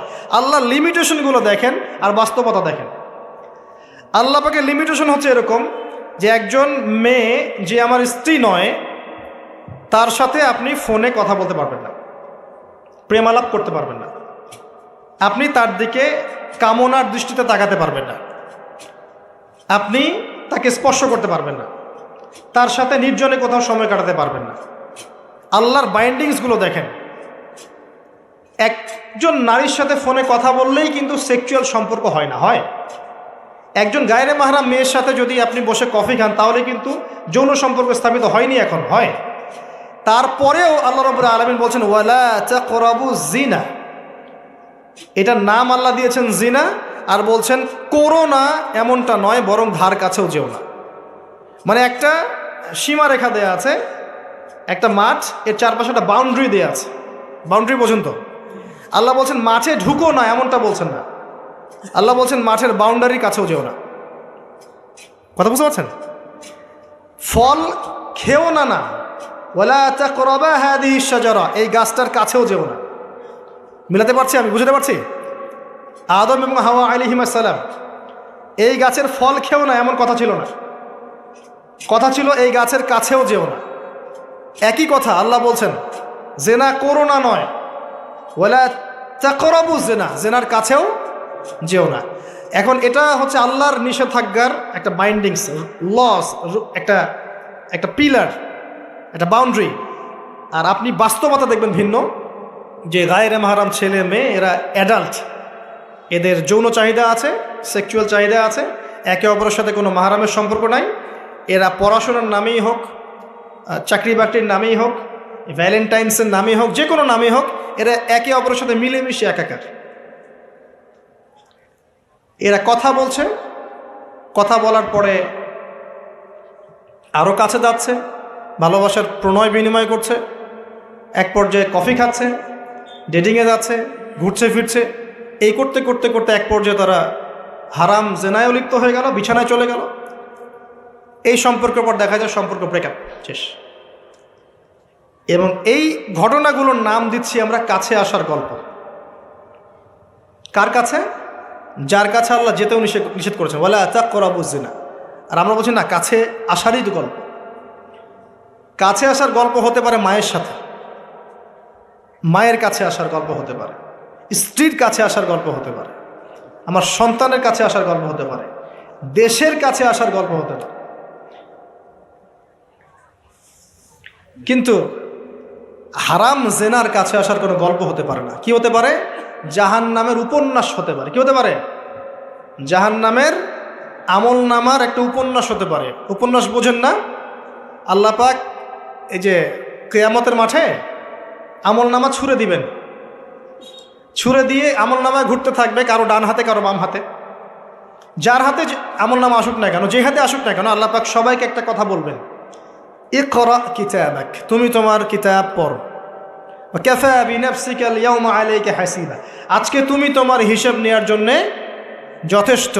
আমরা সবাই একটা করে উপন্যাস লিখছি, আমরা সবাই একটা করে উপন্যাস লিখছি আমলনামার, আমাদের কাজের মধ্য দিয়ে। আর এর চেয়ে ভয়ঙ্কর বিষয়টা হচ্ছে, এই উপন্যাসটা আপনাকে পড়তে বলা হবে সবার সামনে। আমার কথা বলে বোঝা যায় না? আমরা একটা গল্প লিখছি আমলনামায়, উপন্যাস লিখছি, যার একটা মোমেন্ট বাদ যাচ্ছে না। এই যে এখন আমরা বসে আছি, এটা আপনার উপন্যাসে উঠে গেছে, আমলনামে উঠে গেছে। মাফ করবেন যদি কালকে আবার দেখেন যে আমলনামাকে উপন্যাস বলে যা ব্যাখ্যা করলাম উতহা, এবার এই শব্দ দিয়ে আবার তুলকালাম করে ফেলেন। এটা বুঝানোর জন্য বলেছি, যুব সমাজ উপন্যাস বোঝে, এই জন্য বলেছি। যুবকরা উপন্যাস বোঝেন না? আপনারা বিভিন্ন উপন্যাস পড়েছেন, যারা জেনারেল লাইনে পড়েছেন অনেক উপন্যাস পড়েছেন, এই জন্য বললাম বোঝানোর জন্যে।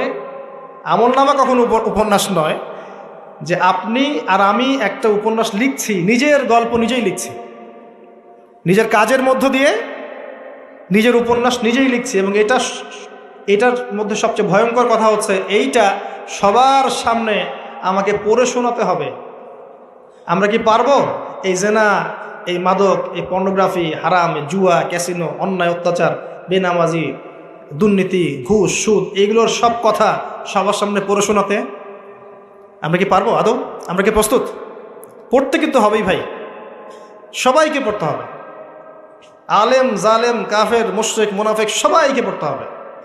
ইকরা কিতাবাক, এক বচনে এসেছে, মানে এক একজন মানুষকে আল্লাহ পাক বলছেন যে তুমি তোমার বই পড়ো, তোমার কিতাব পড়ে শোনাও। কাফা বিনাফসিকা আল-ইয়াওমা আলাইকা হাসিবা, আজকে তুমি তোমার হিসাব নেওয়ার জন্য যথেষ্ট। আল্লাহ পাক আমাদেরকে কথার গভীরতা বোঝার তৌফিক দান করুন। এই হারাম জিনিসগুলোর মধ্যে সবচেয়ে ডেঞ্জারাস এই ফ্রি মিক্সিং। ফ্রি মিক্সিং কি জিনিস? একজন বেগানা মেয়ে একজন বেগানা ছেলের সাথে মিক্স ঘুরবে। এখন আপনি কথাগুলো মনে হচ্ছে রূপকথার মতো মনে হবে, কারণ বাস্তবতার সাথে কোনো মিল নাই। বাস্তবতায় আপনি গিয়ে দেখবেন যে স্কুলে পড়ছে মাশাআল্লাহ গায়রে মাহরাম ছেলে মেয়ে, এবং নাম দিচ্ছে এরা friends, just only friends only, বন্ধু, ক্লাসমেট।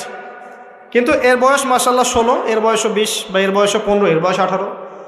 উভয়ের যৌন চাহিদা হয়েছে বালেগ এবং বালেগা। এই বয়সে আসার আরও 5-6 বছর আগে সে বালেগা হয়ে গেছে, এবং তারা কিন্তু আলাদা আলাদা সেকশনে পড়ছে না। এমন যদি হতো মেয়েদের আলাদা স্কুল, মেয়ে টিচার, মেয়েরা পড়ছে, কোনো সমস্যা নেই, টোটালি বৈধ এবং সুন্দর, ভালো সিস্টেম। ছেলেদের আলাদা স্কুল কলেজ, ছেলেরা আলাদা পড়ছে, আলাদা, কোনো সমস্যা নেই। সমস্যা কোথায়? যখন এক ছাদের নিচে আমি সবাইকে বসিয়ে দিয়েছি এবং এরা একে অপরের সাথে মিক্স করছে, যেখানে আল্লাহ বলছেন কাছেও যেও না, এরা কথা বলছে, নোট টেক চেঞ্জ করছে, একে অপরের সাথে গ্রুপ স্টাডি করছে, কফি খাচ্ছে, দেখা সাক্ষাৎ করছে, ডেটিং করছে, একে অপরের সাথে যৌন মিলনও করছে, একে অপরের সাথে বসে পর্ন দেখছে, যৌন মিলন করছে, সেক্সুয়াল সম্পর্ক স্থাপন করেছে, এবং মানুষ বুঝাচ্ছে এদেরকে এই সম্পর্কটা বৈধ, ভালো সম্পর্কটা পবিত্র, পরে বিয়ে করে নিলেই হয়ে গেল। সুবহানাল্লাহ। এই হচ্ছে এটা বাস্তবতার সাথে ওয়ালা তাকরাবু জিনা আয়াতের কোনো মিল আছে? বাস্তবতা এক জায়গায়, কোরআন এক জায়গায়, এরপরে দাবি করছে আমরা মুসলিম, স্টিল আমরা দাবি করছি আমরা মুসলিম। এবং এই ফ্রি মিক্সিংয়ের ফলে শত শত যুবক যুবতীর ইজ্জত চলে গেছে, শত না, সংখ্যাটা সহস্র লক্ষ হবে, আরও বেশি হতে পারে, আল্লাহু আ'লাম। এগুলো তো প্রকাশ্য, গোপনে যে কত কি হচ্ছে আপনি তো জানেন না। যে সন্তান, যে মেয়েটাকে আপনি ছোট মনে করছেন, অলরেডি যে সে কতগুলো ছেলেকে এভাবে ছেলে বদল করতে এই জায়গায় আসছে আপনি জানেনই না। আর যে ছেলেটাকে আপনি ছোট্ট মনে করছেন, এ যে কতগুলো গার্লফ্রেন্ড চেঞ্জ করতে এই জায়গায় আসছে আপনি জানেন না। এবং এগুলোকে সে মনে করছে পবিত্র সম্পর্ক, কোনো সমস্যা নাই। কোনো ক্ষেত্রে দেখা যায় হিন্দু মুসলিম তারাও প্রেম করছে, বন্ধু বান্ধব, এবং তার কনসেপ্টটা হচ্ছে এমন যে সমস্যা নাই, পরে বিয়ে করে নিব, এটা চলছে। এবং এদেরকে আমরা উস্কে দিব এভাবে যে 14 ফেব্রুয়ারিতে তোমরা অবাধে মেলামেশা করতে পারো, কোনো সমস্যা নেই, বরং এটা হচ্ছে তোমাদের মত প্রকাশের স্বাধীনতা। এবং আমরা এটাও বুঝাবো ওদেরকে যে যারা এগুলোর বিরুদ্ধে বলবে তারা মৌলবাদী, তারা সমাজের উন্নতি, অগ্রগতি, প্রগতি চাচ্ছে না, তারা চাচ্ছে না তোমরা এগিয়ে যাও, বরং তারা তোমাদেরকে পিছিয়ে দিতে চাচ্ছে। কোথায় এগিয়ে নিচ্ছি আমরা এদেরকে? আমি জানি কোথায় নিচ্ছেন, এক্স্যাক্টলি বলতে পারবো কোথায় নিচ্ছেন। ইলাল নার, জাহান্নামের দিকে এগিয়ে নিচ্ছেন, আর কোনো দিকে না। আসেন, এই মিক্সিংটা এখানে শেষ হলো না। এরপরে যখন সে কলেজ লাইফে গেল, সেখানেও দেখবেন সেম দৃশ্য, একই অবস্থা। দেখা যায় কলেজে মাঝে মাঝে আন্দোলন হয় না? আন্দোলনে দেখবেন যে ছেলে মেয়ে একসাথে, ছেলের কাঁধে, মেয়ের কোলের মধ্যে ছেলে মাথা দিয়ে স্লোগান দিচ্ছে, মনে হচ্ছে যেন স্ত্রী। সুবহানাল্লাহ। হ্যাঁ, দেখবেন বিভিন্ন আন্দোলনের সময় দেখবেন কলেজ বিশ্ববিদ্যালয়গুলোতে, আমরা তো পড়েছি, আমরা তো বলতে পারবো, আন্দোলন হচ্ছে, বান্ধবী বসে আছে, বান্ধবীর কোলে মাথা দিয়ে বন্ধু, মনে হচ্ছে যেন স্ত্রী না পাবলিক প্রপার্টি, আল্লাহ ভালো জান। তা পাবলিক প্রপার্টি যে কেউ ভোগ করতে পারে। এটা কলেজে শেষ থাকলো না, ইভেন স্কুল কলেজের মধ্যে দেখবেন যে আপনি টিচার একজন পড়াচ্ছেন, পুরুষ টিচার, এর চারপাশে মেয়েরা গোল করে বসে আছে ব্যাচ, পুরুষ টিচার মেয়েদের ব্যাচ পড়াচ্ছেন, মেয়েরা সবাই তার গায়ের মাহরাম। দর্শনটা এখানে এরকম না, এরা তো আমার মেয়ের মতো, জাস্ট এইভাবে, তুমি তো আমার মেয়ের বয়স। আর কথা বুঝতে পারছেন? তুমি তো আমার মামনির মতো। আর ওই মেয়েকে বোঝানো হচ্ছে টিচার তোমার বাবার মতো।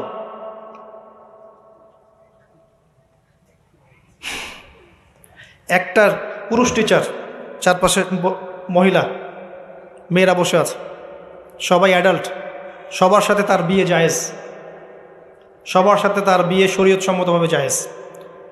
তারপরে একটা ফিলোসফি, দর্শন ঢুকিয়ে দিয়ে তুমি তোমার মেয়ের মতো, অহরহ মেয়েদের ইজ্জত হারাচ্ছে, অহরহ।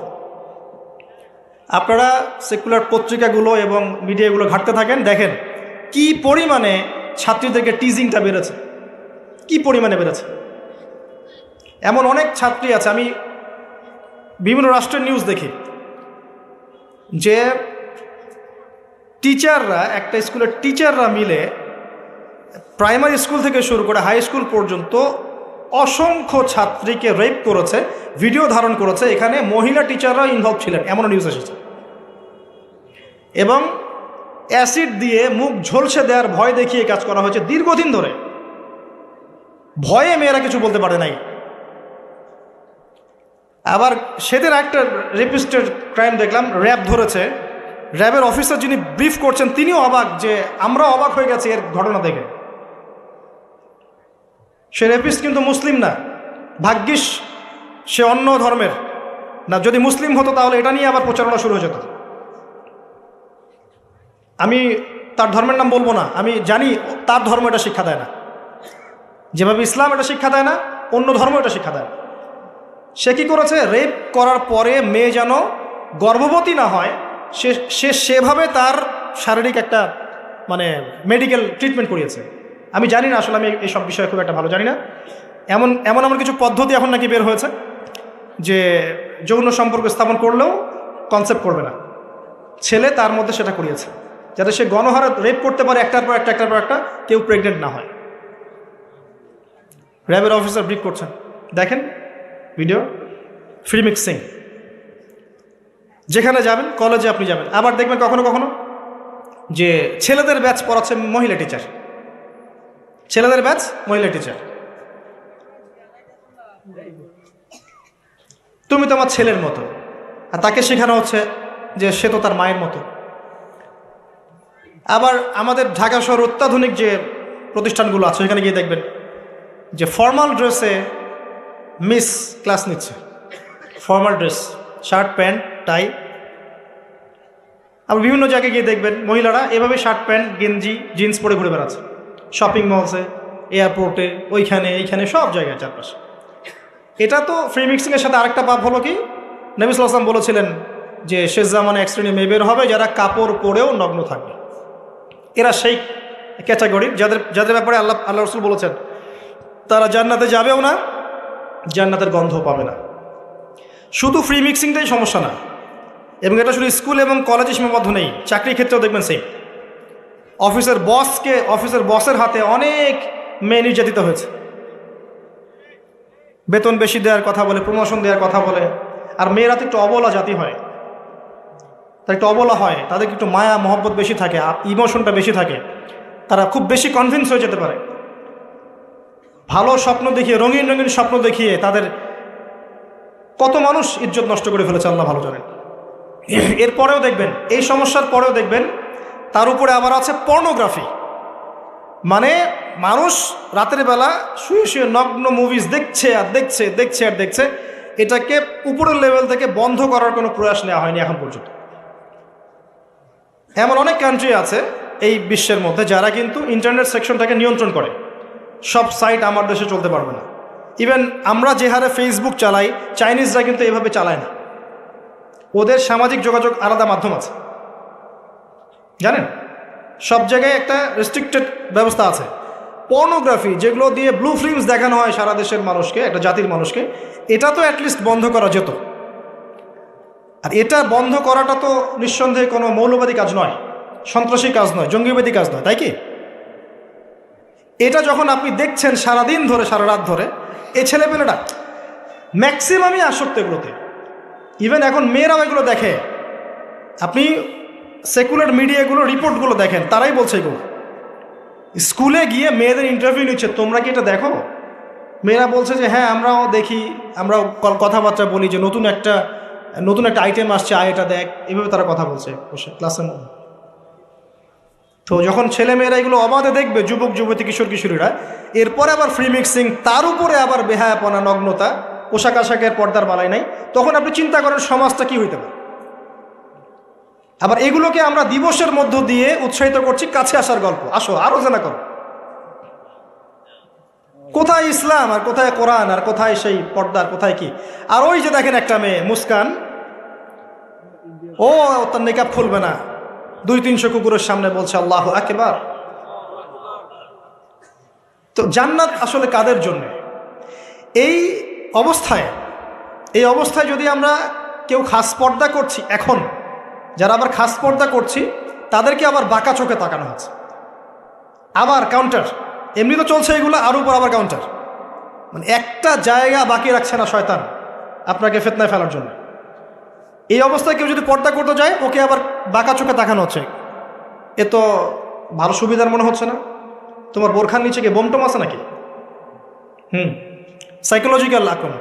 বোরখা পরে যাচ্ছে স্কুল কলেজে, টিচাররা কেমন করছে, তার সাথে কেমন যেন আচরণ করছে, এটা কেন পড়ছো, মুখটা খোলো, নাহলে পরীক্ষা দিতে দেবো না। এগুলো চলছে। এরপরেও আরও আছে বিভিন্ন beauty contest, media, movies, cinema, এইসবের মধ্য দিয়ে ঘরে ঘরে ঢুকিয়ে দিয়েছি যে এই ফ্রি মিক্সিং, বেহায়াপনা, নগ্নতা, এটাই প্রগতি, এটাই উন্নতি, এটা অগ্রগতি। ইভেন আমাদের ছোট ছোট বাচ্চারা এগুলো দেখে দেখেই বড় হচ্ছে এখন। জানি না ওরা আবার কোন জেনারেশন হয়ে গড়ে ওঠে, আল্লাহ ভালো জানে। এর উপরে এসেছে সেলফি এবং ছবি ভিডিওর একটা বুদ্ধি প্রতিবন্ধী জেনারেশন। একটু হলেই সেলফিস, ফেসবুকে আপলোড, আবার টিকটক, আবার ইউটিউবিং, আবার নিজে নিজেই হাসে, নিজে নিজে ছবি তোলে। আর অনলাইনটা অ্যাভেলেবল হয়ে গিয়ে সবার হাতে হাতে স্মার্টফোন যখন গিয়েছে, তখন এগুলো আপলোডিংটা খুব বেশি হচ্ছে।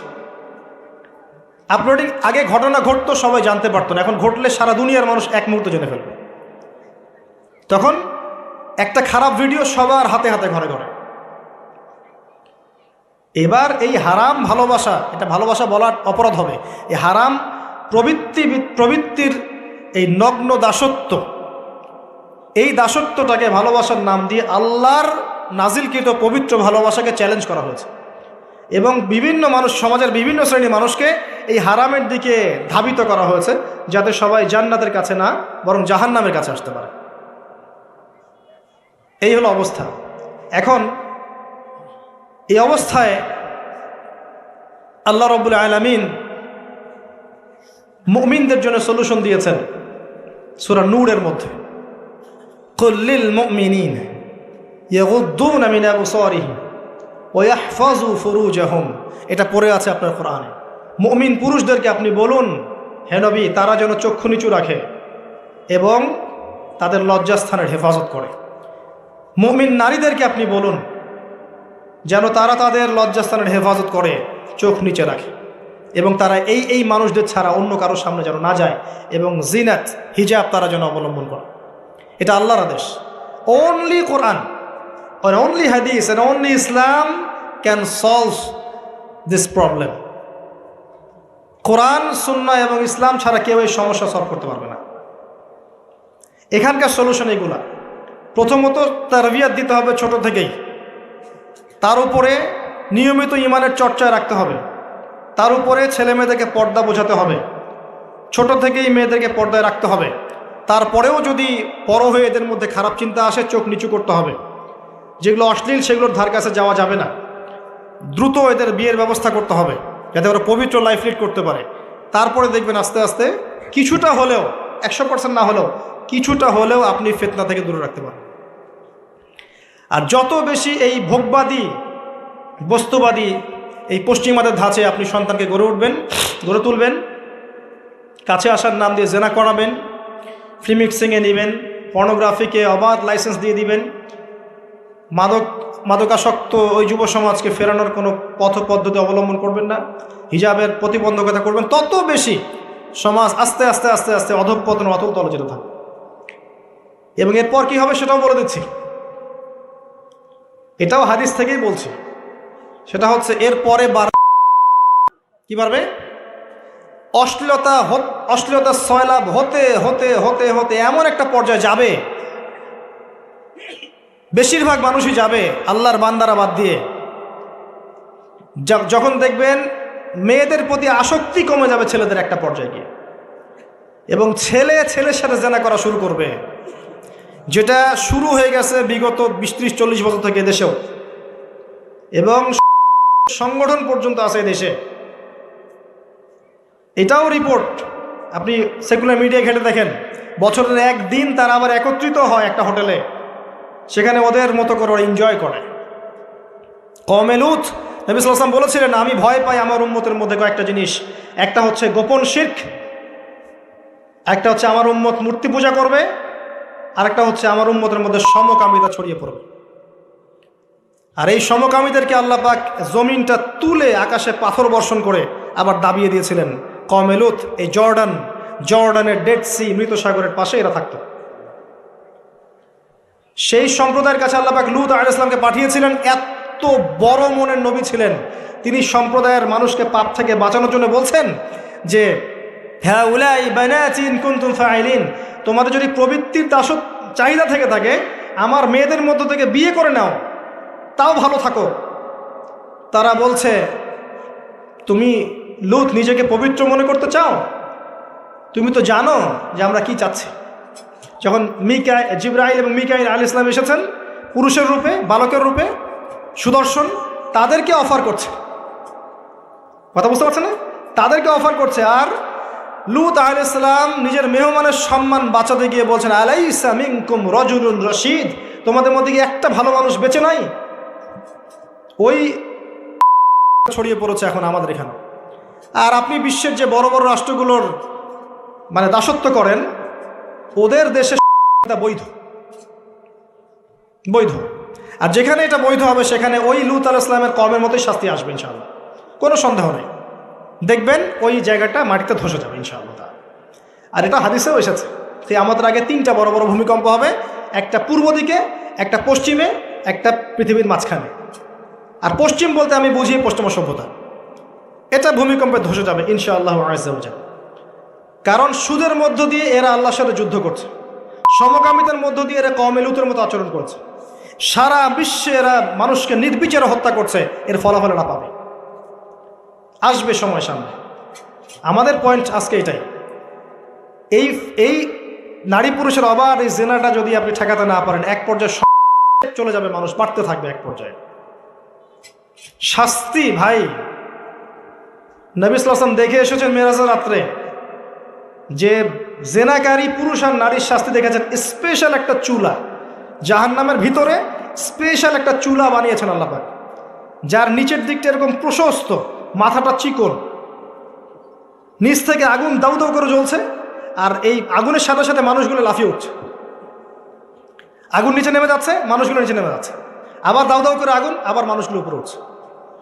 এটা ওদের শাস্তি দেখেছেন নবী সাল্লাল্লাহু আলাইহি ওয়াসাল্লাম যারা এই উম্মতের জেনা এবং ব্যভিচারে লিপ্ত আছে।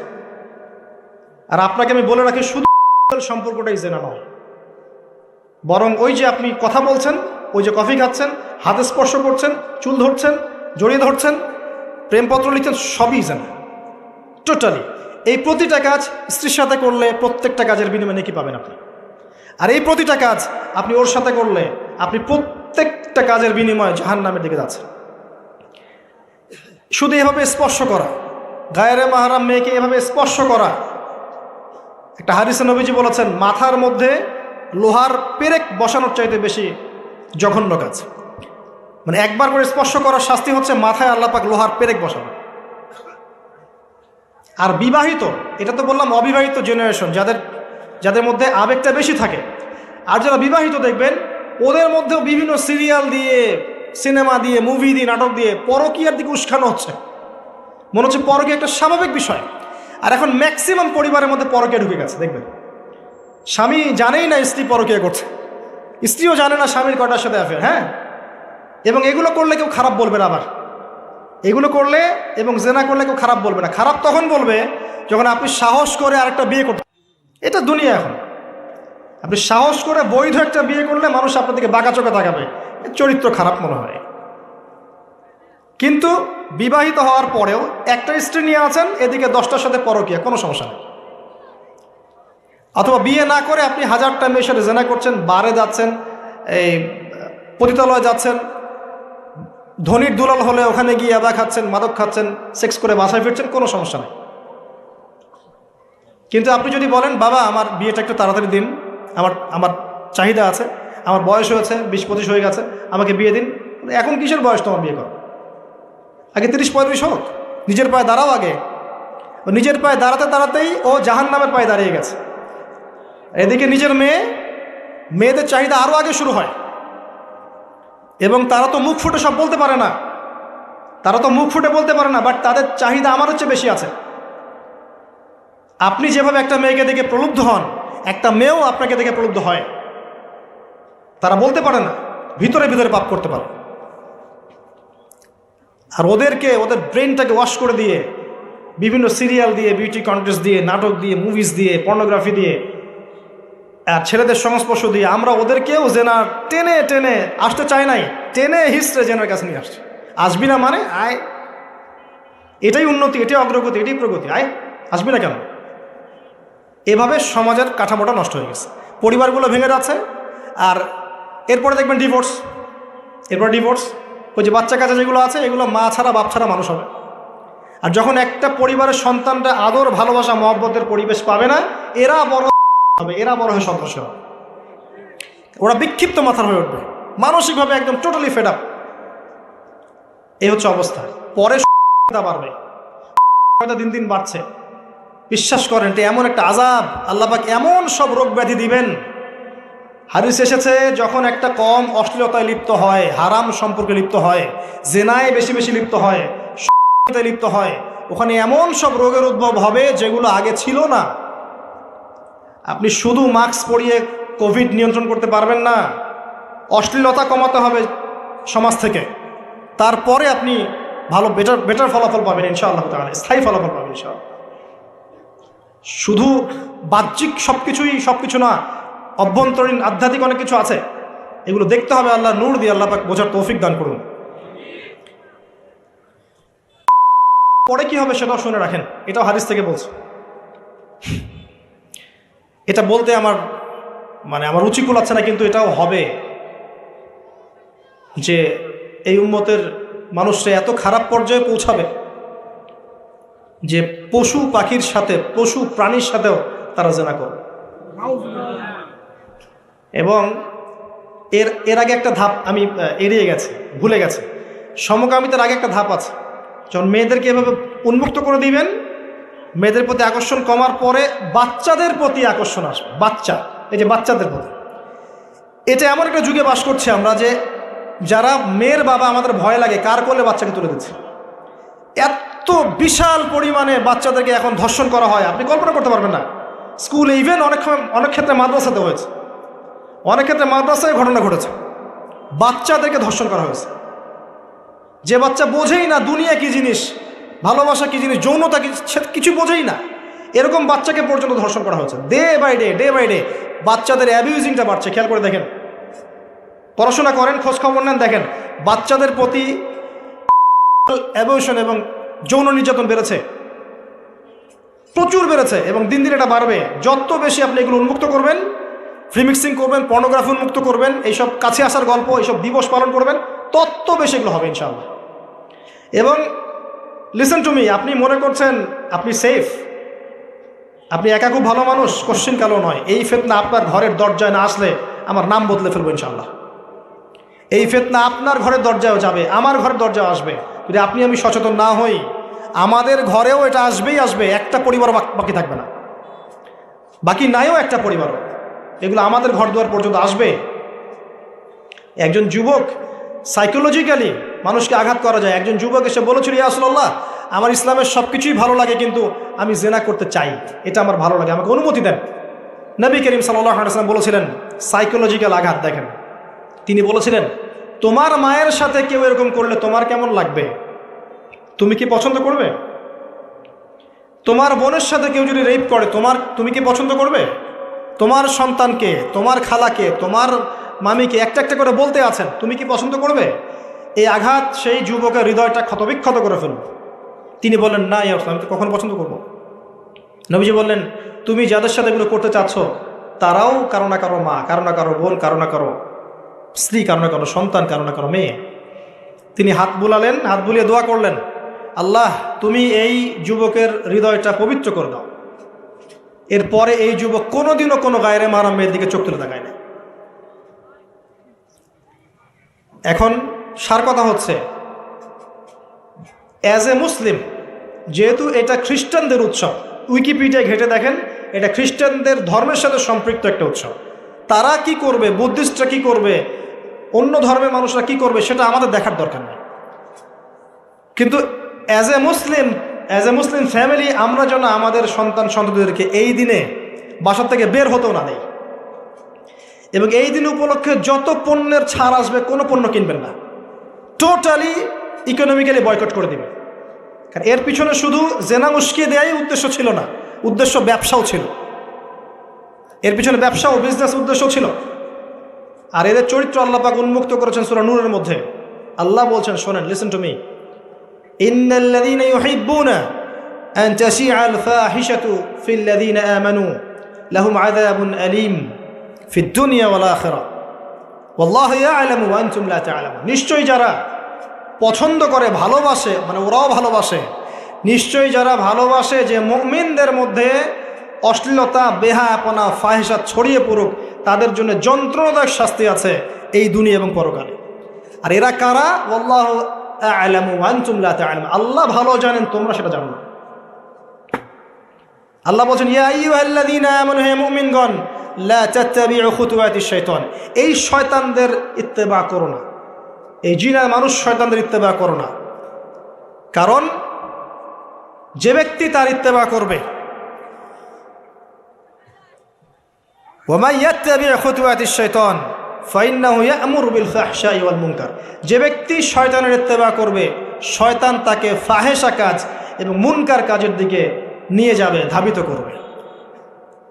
আল্লাহ পাক আরও বলেছেন যে ওয়ালাউলা ফাদলুল্লাহি আলাইকুম, যদি তোমাদের উপরে আল্লাহর রহমত, অনুগ্রহ, ফাদল না থাকতো, ও রহমাতুহু, তার রহমত না থাকতো, মা যাকা মিনকুম মিন আহাদিন আবাদা, তোমাদের মধ্যে কেউ কোশ্চিন কালেও পবিত্র হতে পারতো না।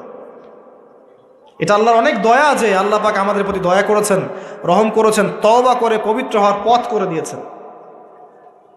আল্লাহ পাক শেষে এদের পরিণতিও বলেছেন যে আল খাবিসাতু লিল খাবিসিন ওয়াল খাবিসুনা লিল খাবিসাত, এই খাবিস ছেলেরা, খাবিস পুরুষরা খাবিস নারীদের জন্যে, খাবিস নারীরা খাবিস পুরুষের জন্য, অপবিত্র মেয়েরা অপবিত্র ছেলের জন্যে, অপবিত্র ছেলেরা অপবিত্র মেয়েদের জন্য। ওয়াত-তাইয়্যিবাতু লিত-তাইয়্যিবিন ওয়াত-তাইয়্যিবুনা লিত-তাইয়্যিবাত, পবিত্র ছেলেরা পবিত্র মেয়েদের জন্যে, আর পবিত্র মেয়েরা পবিত্র ছেলের জন্যে। উলাইকা মুবাররাউনা মিম্মা ইয়াকুলুন, এই কি বলবো, অশ্লীলতা ধারক বাহকরা যা বলে তাদের থেকে মুমিনরা অনেক পবিত্র, আলহামদুলিল্লাহ। লাহুম মাগফিরাতুন ওয়া রিজকুন কারীম, এই মুমিনদের জন্য আছে মাগফিরাত, ক্ষমা এবং উত্তম সম্মানিত রিজিক। আল্লাহ পাক আমাদেরকে তা দান করুন, আল্লাহুম্মা আমিন। আমরা শেষ অংশে গিয়ে খালি দোয়া করছি যে আল্লাহ রাব্বুল আলামিন আমাদের সবাইকে বৈধ ভালোবাসা বোঝার এবং ভালোবাসার তৌফিক আল্লাহ পাক দান করুন। যাবতীয় রকম অবৈধ প্রবৃত্তির এই পাশবিক দাসত্ব থেকে আল্লাহ পাক আমাদেরকে হেফাজত করুন। আল্লাহ পাক আমাদের মুসলিম পরিবারের মা বোনদেরকে, সন্তান সন্ততিদেরকে আল্লাহ রাব্বুল আলামিন আসন্ন এই জেনা থেকে হেফাজত করুন। আল্লাহ পাক আমাদের যুবক যুবতীদেরকে এই ফ্রি মিক্সিং সংস্কৃতি থেকে হেফাজত করুন। তাদের সবার ইজ্জত আবরুর হেফাজত আল্লাহ পাক করুন। প্রত্যেক পরিবারের কর্তা থেকে বোঝার তৌফিক দান করুন আল্লাহ পাক যে এগুলোর মধ্য দিয়ে আমাদের সন্তান নষ্ট হয়ে যাচ্ছে। আল্লাহ রাব্বুল আলামিন আসন্ন এই জেনার দিবসের মধ্যে আমাদের সন্তানরা যেন মাদকে লিপ্ত না হয়, জেনায় লিপ্ত না হয়, ফ্রি মিক্সিংয়ে লিপ্ত না হয়, বেহায়াপারে লিপ্ত না হয়। আল্লাহ পাক আমাদের পরিবারগুলোকে পবিত্র রাখুন, কবুল করুন, আল্লাহুম্মা আমিন। আল্লাহ রাব্বুল আলামিন আমাদের মধ্যে যারা অসুস্থ আছেন সবাইকে আল্লাহ পাক শিফায়ে কামেলা দান করুন। যারা মারা গেছেন আল্লাহ পাক সবাইকে ক্ষমা করে দিন, আল্লাহুম্মা আমিন। আমাদের মধ্যে যারা তরুণ ভাই বোনরা আছেন সবাইকে আল্লাহ পাক তাদের চরিত্র হেফাজত করার তৌফিক দান করুন। যে বিষয়গুলো তাদেরকে শয়তানের কাছাকাছি নিয়ে যায় সেই প্রত্যেকটা বিষয়কে বয়কট করে চলার তৌফিক আল্লাহ পাক তাদেরকে দান করুন। আল্লাহ রাব্বুল আলামিন এই জিন আর মানুষ শয়তানের যাবতীয় ষড়যন্ত্র থেকে আল্লাহ পাক মুমিন মুসলিমদেরকে হেফাজত করুন। আমাদের এই দেশটাকে আল্লাহ পাক হেফাজত করুন, দেশের যুব সমাজকে হেফাজত করুন। মনে রাখবেন, যত আমরা এভাবে উস্কে দিব আমাদের সন্তানদেরকে অশ্লীলতার দিকে, ফাহেসা কাজের দিকে, দেশের প্রয়োজনেও তারা কখনো দাঁড়াতে পারবে না। কারণ যারা অন্যায়ের বিরুদ্ধে দাঁড়ায়, সত্যের পক্ষে দাঁড়ায়, ওদের মনটা হয় পবিত্র এবং নূরান্বিত। আর এই কাজগুলোর মধ্য দিয়ে ওদের হৃদয়ের নূর নষ্ট করে দেওয়া হয়েছে। যখন কলিজার মধ্যে ঈমানের নূর থাকবে না তখন সেখানে ঈমান স্থায়ী হবে না।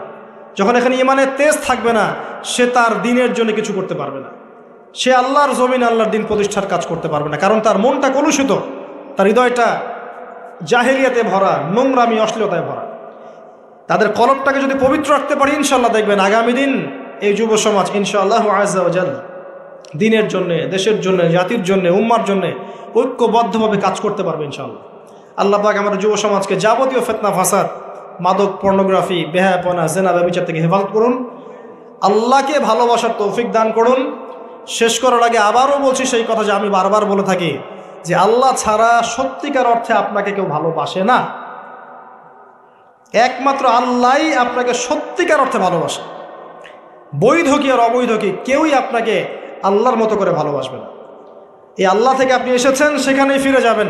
মাঝখানের কিছু প্রয়োজন, কিছু সাময়িক সময়, এখানে কিছু বৈধ ভালোবাসা আছে আর অবৈধ পাশবিক দাসত্ব আছে। বৈধগুলোও কখনো আল্লাহর মতো করে আপনাকে ভালোবাসবে না।